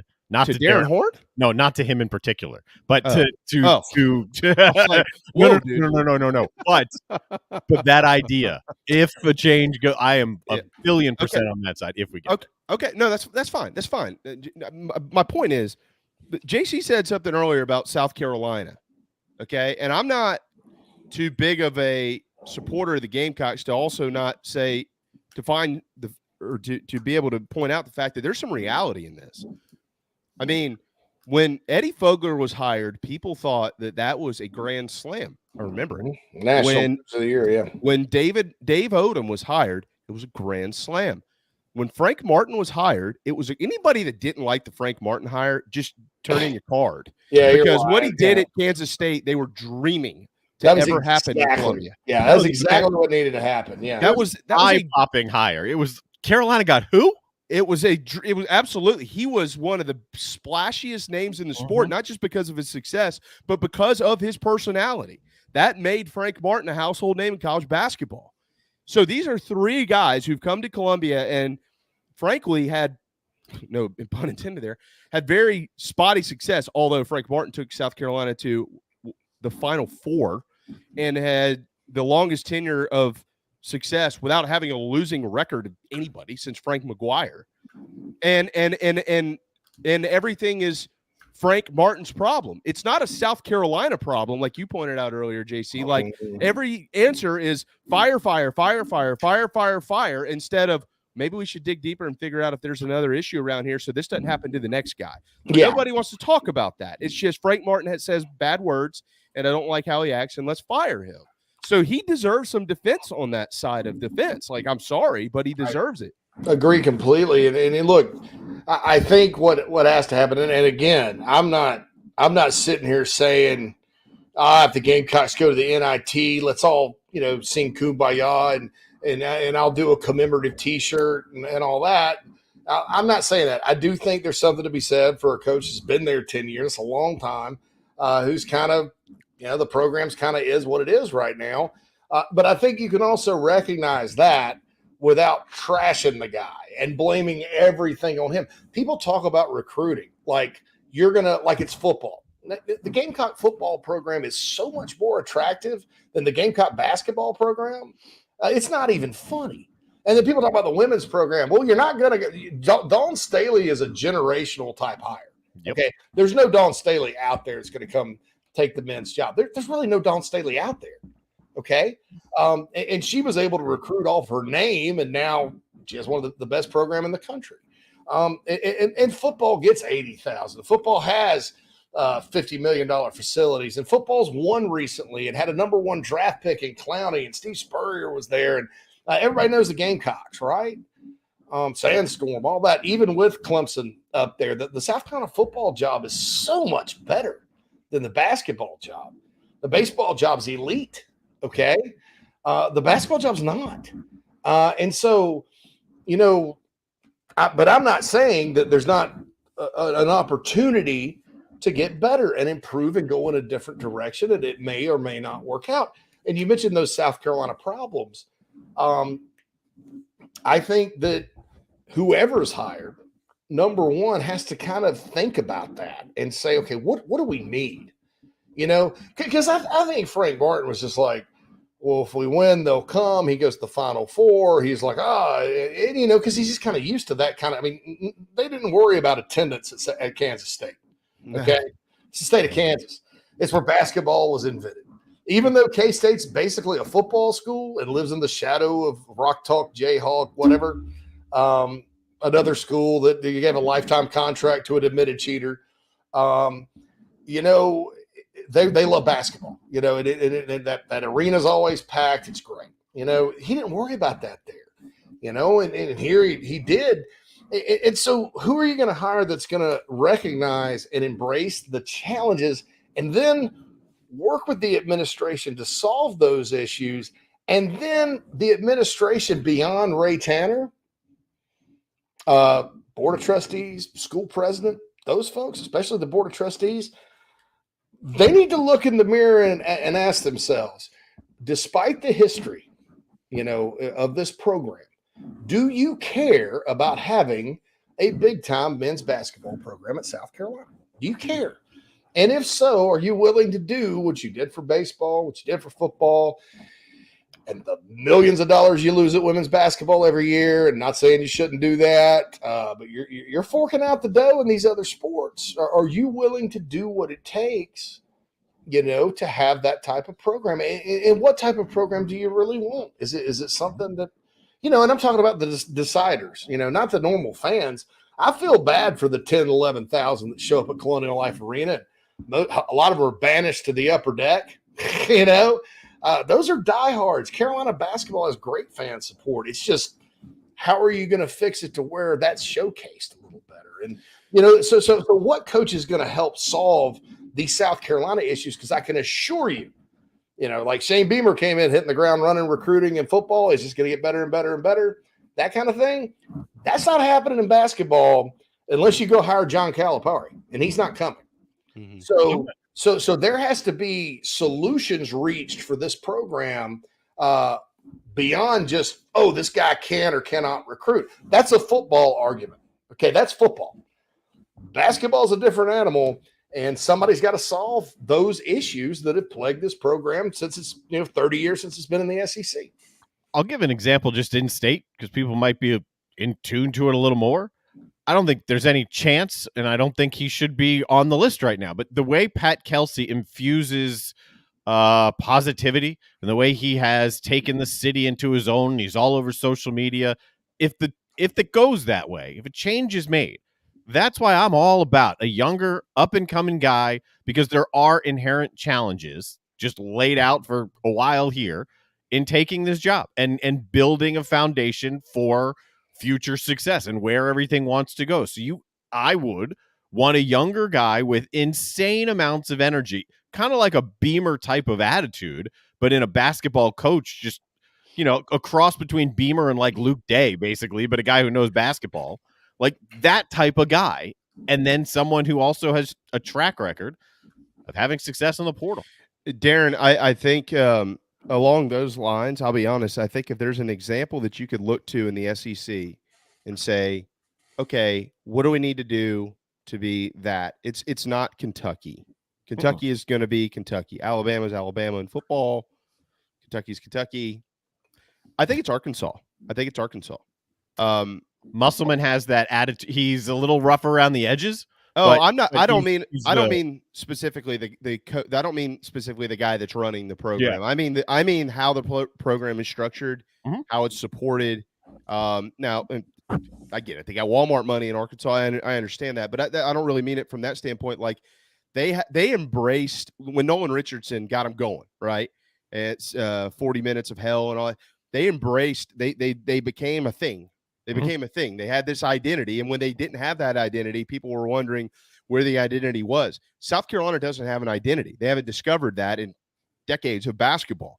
They have pockets of success, but there's never really truly been an identity of this is South Carolina basketball. And you know what you're going to get when you walk into that building, regardless of whether they're winning or whether they're losing. You know what type of ball they're going to play, what type of athletes you're going to have, what type of support they're going to get, all those type things. I think if you could find a way to mirror yourself like what Arkansas has built, you're not going to go to the Final Four every year. You're not going to go to the dance every year for that matter, but you're always going to have a chance. And Arkansas seemingly always has a chance. Is that fair? I think so, because what do you think, creating an identity is a good way of putting it. That's along the lines of what I was saying with Pat Kelsey there and the Shane Beamer, Luke Day cross. Someone who can come in and bring that identity, whatever his identity is. South Carolina has an identity in basketball. You know, they're really good on defense. Sometimes they can't shoot. You know, Frank Martin. They're gonna. It's tough to match up with. Oh no! Hold on! Don't misunderstand. I'm not talking about from how they're actually playing the game. I'm talking about the program.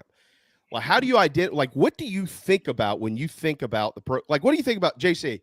Carolina's got to go to Arkansas in basketball. Well, we got Arkansas coming up this weekend. Without looking at their record, they play LSU, but without looking at their record, who their best player is, hadn't watched an Arkansas game. What is the first thing that comes to your mind? Yeah, you think of pressure defense and hit threes and I just think in general, damn, that's going to probably be a tough game. You got to go to Arkansas. Period. The end. There's nothing else to be said about it. Like, they have built that. You mentioned the College of Charleston, Darren. We've been right down the street from this for years. Nobody looks at the schedule and says, no, we get to go to College of Charleston. We can win that one. It doesn't matter if the College of Charleston's any good or not. At that level, it's always anticipated that when you walk into that gym, it's going to be a dogfight to get out of there. Yeah. And I'll say this, Colonial Life Arena, it's funny you mentioned Arkansas, because Colonial Life Arena and Founders Park both were kind of based on the baseball and basketball facilities in Arkansas. And I watched their game with Auburn the other night, and the Hogs won because I like the Hogs, and what they have done with their student seating makes whatever they're doing at South Carolina look ridiculously silly. And that arena is almost a carbon copy of the Colonial Life Arena. Except it's half the size. Yeah, Bud Walton is I'm talking about Bud Walton. Oh, Bud Walton. Fayetteville. Yeah, up in Fayetteville. Oh, yeah, Auburn. Sorry. Auburn's baseball, and I think Auburn's baseball stadium was built Plainsman Park was built before Founders, but the basketball arena was after the CLA. And almost the CLA was built at the end of that era where you had Thompson Bowling at Tennessee, Rupp at Kentucky, big kind of cavernous things. And then they went smaller. Bud Walton is 19-2. It's the 8th largest arena in D1. Yeah. Yeah, it's huge. And it's designed a lot like the CLA. And you look at there and you're like, well, gosh, man, their students are all around the court and rocking and rolling, right? And it's a great atmosphere, and they're calling the Hogs and stuff. So things like that, no matter who the coach is, things like that could be done to help, I think, South Carolina men's basketball. And the people are like, well, the women get big crowds, and if the men won like the women. No, that's not true, because the women's crowd, I don't know if it's assigned seating now or not, but it used to be general admission. You just walk in, you pay your $10, you sit anywhere, and everybody's in the lower deck. And when Carolina hosted the NCAAs, I don't remember if it was Andy Katz or it was one of those big wig basketball guys that covered college basketball nationally. They were like, man, this arena in Columbia, South Carolina is great for basketball. They're like, we didn't realize this. Yeah, probably because you watched a bunch of fans dressed up like empty seats when you're watching the Gamecocks. But with the NCAA tournament, the Virginia fans were in the lower bowl, Gardner Webb fans, Duke fans, people that came. And it's a great environment. Yeah. Unfortunately, for South Carolina men's college basketball, they don't seat it the right way or whatever. And that's something that they're going to have to decide, or they're going to build an arena or whatever. But there's things like that can be done, I think, because people are like, oh, if you win, they'll come. Well, Frank Martin had good. I have news for you. Darren Horn had better attendance his first year than Frank Martin did during the Final Four year. Now, give Gamecock Nation credit. There's not many schools that in a week's notice will go to New York and then go to Phoenix like that. So they will show up. But the home court's an issue. Relationships within the state with basketball, that's an issue, but it's not up to a coach to solve, in my opinion. I think that has to be something that the community and everybody else has to rally around. Maybe NIL helps with that. There's just a lot of issues with the program. And you kind of look out there and you're like, well, I agree there needs to be, if they don't get back to the tournament this year, you kind of say, well, it's been 10 years. You shake hands and part ways. But I don't look out there and go, that's who they could hire. Or that's who they could hire. There's guys I like. There's guys I think will do a good job. But unlike the football job where, you kind of look, well, it's Shane Beamer, it's Billy Napier, it's Scott Satterfield. All of those guys, great candidates, in my opinion. I don't look out there and see that. Is Bob Ritchie at Furman a guy, if he breaks through and gets the tournament this year? Is he's a hot name? You mentioned Pat Kelsey. Would you go and take a flyer on a Greg Marshall? I don't think so. Do you want to go and do the South Carolina thing, which is what I kind of think they should do, and go try to hit a home run with John Beilein? Just bring somebody in that's got this long track record of success, like a Lou Holtz type, to get the program, get excitement back, and then solve some of those issues. I just don't know. I just don't know who is out there. I mean, a guy like Kim English up at George Mason, who was a former Missouri player, is an outstanding candidate. The guy at Chattanooga is an outstanding candidate. Anthony Grant at Dayton. I don't know if you can hire him because he's been fired from an SEC school, but he's kind of the Anthony Grant we all thought he would be back when he was coveted before he took Bama. Is that a guy you want to go make a run at? I mean, there's just a lot of questions out there. Tubby Smith stepping down, by the way, so you can. I saw that. We'll hire him. We can cross him off the list. Yeah, maybe when they hired Odom, they could. I saw that his son Gigi is taking over. I didn't even realize he was on staff there. It's really interesting. It's been a few weeks since Tubby's been on the bench, so this is just like the official. I certainly have a lot of respect. What a great career Tubby had. Tubby should not have left Texas Tech, although Texas Tech fans, I think, hired Beard when Tubby went to Memphis, so they're not going to agree with me there. But Memphis just was not a fit for him because they love recruiting more than winning. And if you're not recruiting there, they're not going to be happy. And Penny Hardaway's recruited really well and not done much, right? And there you go. There's another warning about recruiting. So hey, in the words of our dear friend Mike Morgan, coaching hires are all crapshoot. Yep. Every single one of them. Anybody that thinks they have the answer, wrong. You might luck up and be right, but you don't have the answer. Nobody does. And hey, look, it's taken some time for Jerry Stackhouse to get it going at Vandy, which, by the way, they've got it going right now at Vandy. They're playing really good basketball. And if Vanderbilt beats A&M this weekend, I got newsflash for everybody. Carolina's 2 victories over Vanderbilt turns into a quad 1 in Nashville and a quad 2 in Columbia. That should tell you something. Great, and that's super. I mean, and those were 2 good wins. You did notice Vanderbilt was significantly better this year. questions as to whether or not Jerry Stackhouse is the answer there long term. But you got to, I mean, they went from terrible to a little bit better than terrible to, solid. Ed Conroy is big for them. He's helped them a lot this year. And I just think that, honestly, I just think Ed Conroy is a heck of a coach. I'm going to read The Prince of Tides tonight while I'm going to sleep in honor of Hey, his cousin. Let me squeeze two final hoops questions in here, JC. Do want to get a couple of things in on baseball as well, but because they opened the season on Friday, and if anybody missed our conversation with Coach Kingston yesterday, you can download the app, catch it there. Head to jbandgoldwatershow.com or it's in podcast form now, so any podcast you listen to out there, Apple or whatever it may be. Poor Craig has been asking all day. He asked us yesterday. I gave him my thoughts. So we'll roll the question over to you. Let's say at the end of the year, Frank Martin is no longer the head coach at South Carolina for one reason or another. Andy Kennedy was his. I don't think so, but there's two things. Like I think Andy Kennedy's a hell of a coach. Absolutely. And if you look a hell of a person. And again, his situation at Ole Miss is kind of like Frank Martin's. But he didn't get to a Final Four. Won a lot of games. Postseason just wasn't something that, they got to very often. And, Kermit Davis, who won a lot of games at Middle, he comes in, has a surprising good year his first year, and you kind of see where they're at right now. There's two things. Frank Martin is one of his dear friends. They were on staff together at Cincinnati.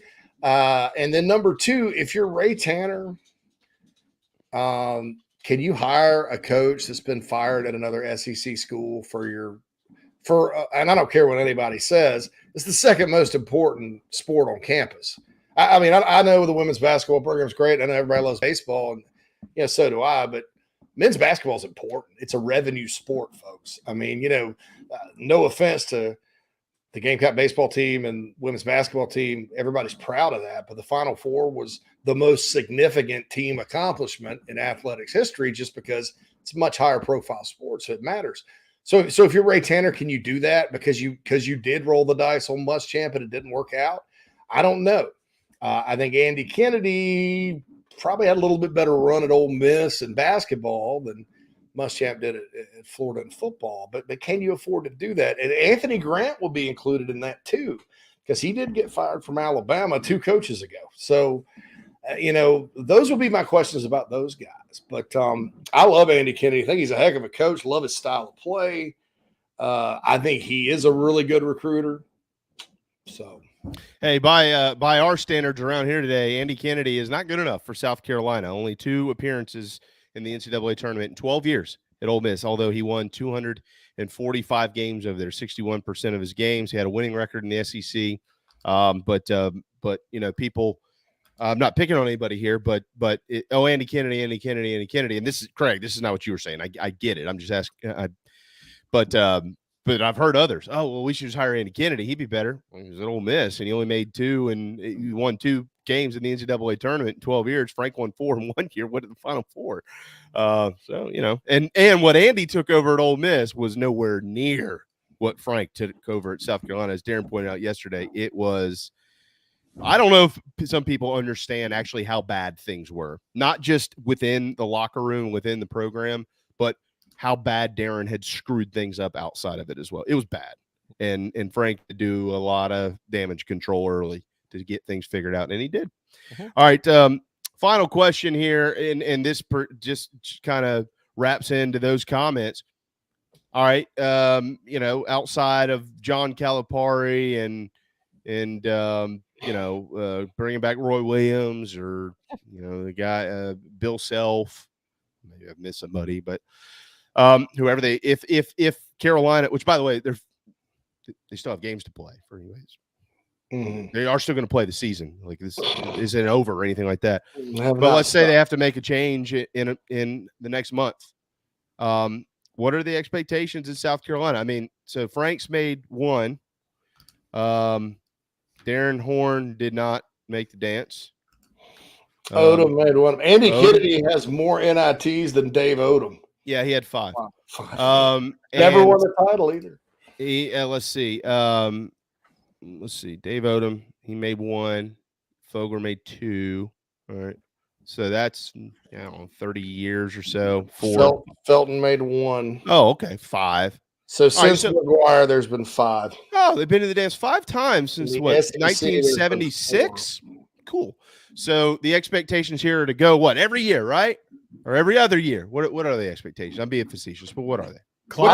What should Cloninger laid it out last year?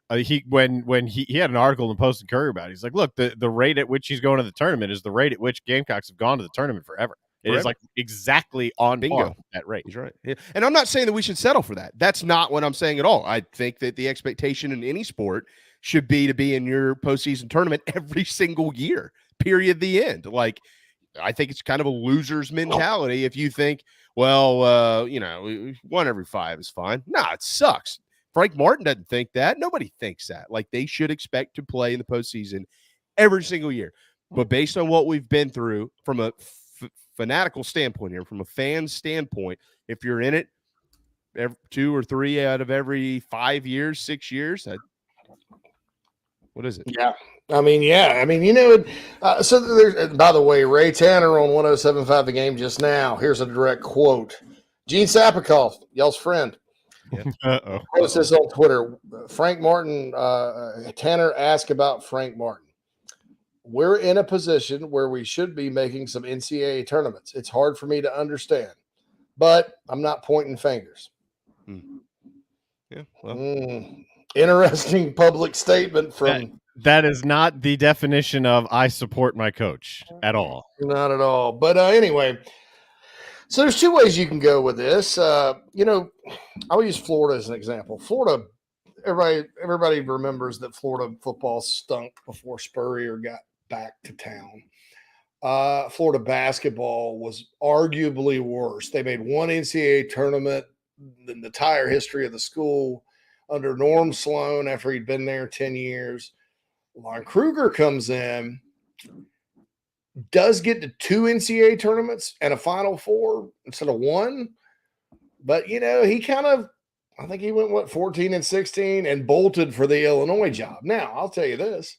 2 years ago, Illinois calls Frank Martin and hires him. He's in Champaign. He's in the state I'm in right now. Okay.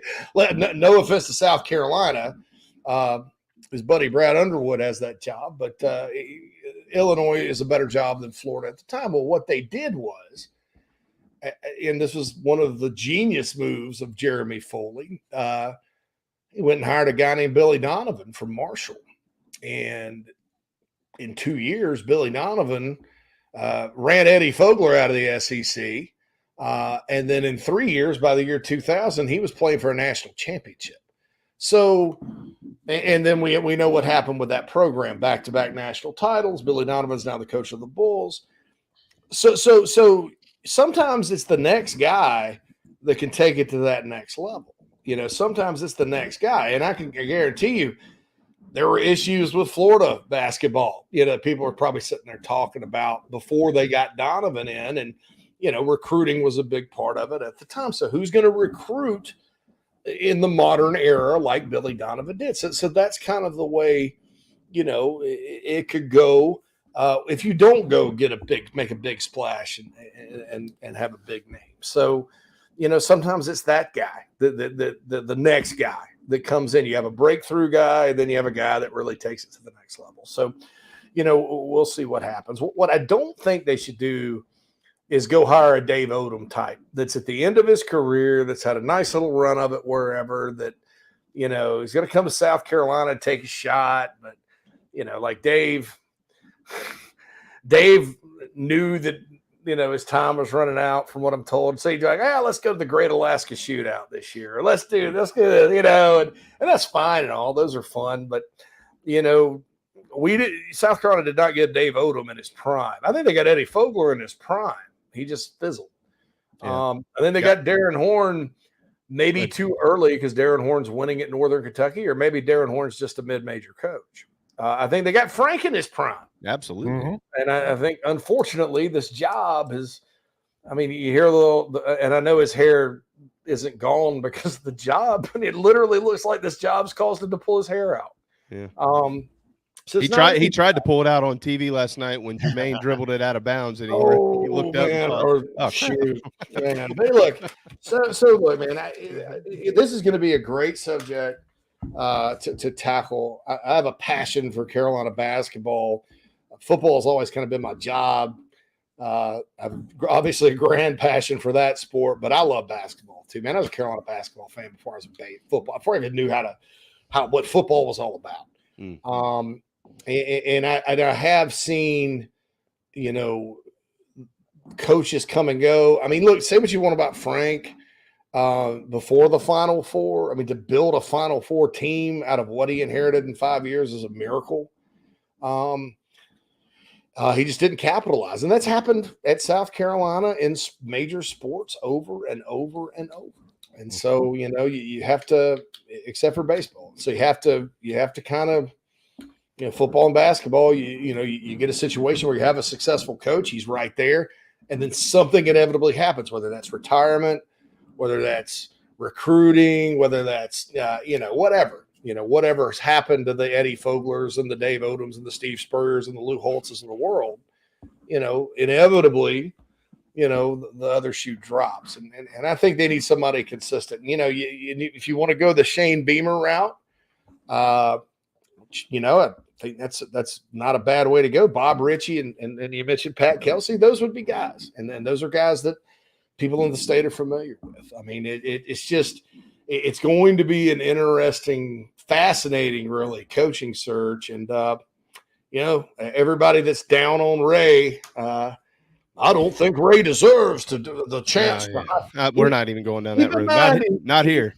He's never hired a basketball coach. So you can't sit there and say Ray's got a bad track record hiring basketball coaches. And sometimes, I mean, the great Mike McGee, obviously, tried to make good basketball hires, didn't know. I mean, hired a guy who hated him, and then hired a guy at the end of his career from Wake Forest instead of hiring Bobby Crimmins or Greg Marshall, which would have been better. But, and the great Eric Hyman also hired Darren Horn. So, just keep that in mind, before you'll jump on old Ray for any basketball hire you may make. I know there's this. If he has to do it, Coach Tanner is prepared now, and he will be prepared then. But let's all remember, they won last night, everybody. They won the game. They actually won the basketball game last night at Ole Miss. It was a miracle shot. It was number one on SportsCenter's top 10. Somehow, some way that's been forgotten in this, not necessarily JC by you or myself or Darren, but they won. And if they keep winning, good things can happen. And if you're a fan, I hope that you'll pull for your team to actually, win the games. All right. Speaking of winning games, Carolina's baseball team's been used to that for a long time around here. Speaking of Coach Tanner, JC, we only have 2 minutes left with you. We have a hard out at 2:00 today, but what he's most looking forward to this season with the Gamecock baseball program? Maybe seeing some more runs scored. That'd be good. No, it's a tricky year. Look, I know the predictions: 5th in the East, 10th in the SEC. Hey, just an FYI, 5th in the East could also mean that you're in the top 10 at the end of the year. Just so everybody's aware of that. I agree. There's not a large amount of expectations this year because the pitching staff's thin. Man, I'd just like to see the return to standard, and look, making the regional last year was great. I thought right there after COVID, having a packed house at Founders Park was amazing. Oh, it was a great atmosphere. But look, man, you guys all know that the standard for this baseball program is how far you go in the preseason. Always has been, always will be. And you got to get there, and then you got to win. And that's what was great about Ray Tanner's teams, guys, is that you never felt like, that they, even the games, the seasons they got eliminated in the regional, boy, they go down to Georgia Tech and fight their butts off till the very last out. They may go blow a lead at East Carolina, fight it to the last. NC State beats them 2-1, fighting to the last out. You never felt like at the end of a Ray Tanner coach season in baseball, win, lose, or draw, that they didn't give it everything they got and the team was maximized at the end. Yep. You never felt that way. I don't care how far they went. You never felt that way. I felt that way last year. They just didn't make it. There's several times under Holbrook that was that way. Maybe you can't replicate what Tanner did, but I would just like to feel at the end of this season, hey, this team got back to standard and did the best they could, fought to the final out, and wherever that ends up, Omaha, Super Regionals, you're happy with it because you know that these guys didn't choke or whatever on a big stage, and that's what I'm looking for this year is maximization. And I think if they do, you're going to be talking about a lot better than fifth in the SEC East. Yep. Again, we spoke with Mark yesterday, and you can go back and hear that conversation. We'll pick on Shane tomorrow because, according to Kingston, he throws the better party. He said it was more highly attended than the Beamer's national championship game party. So we'll figure this thing out here tomorrow. Let the Beamer and the Kingston families fight over who the best party animals are.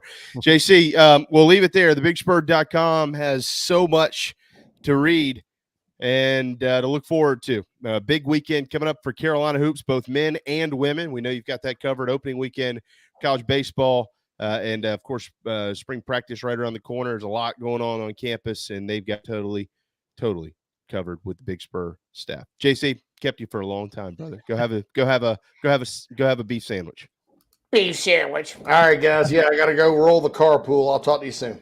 Thank you. Too. There you go, Later. JC Shurburtt, owner of the BigSpur.com. By the way, it is National Do a Grouch a Favor Day. How about that? Huh. I don't really hang out or know many grouches, and if I did, I'm not doing them a favor. Yeah. Here's a favor. Don't be a grouch. Yeah. Thank you so much for everybody tuning in today. Really, really appreciate honesty. And all of you were honest. And that's all we can ask for. We hope you've downloaded our app, and we hope that you'll be back day in and day out. Tomorrow is another big program. Shane Beamer, Tony Skull, Derek Scott, Scott Glaze, all will join us between 12 and 2 o'clock. And we certainly, Elizabeth, you start. You send the money in, and then we'll see if we can get a train rolling behind you somewhere along the tracks. For JC, for Darren, I'm Jamie. We'll see you tomorrow at noon on the JB and Goldwater Show, presented by Motley Rice.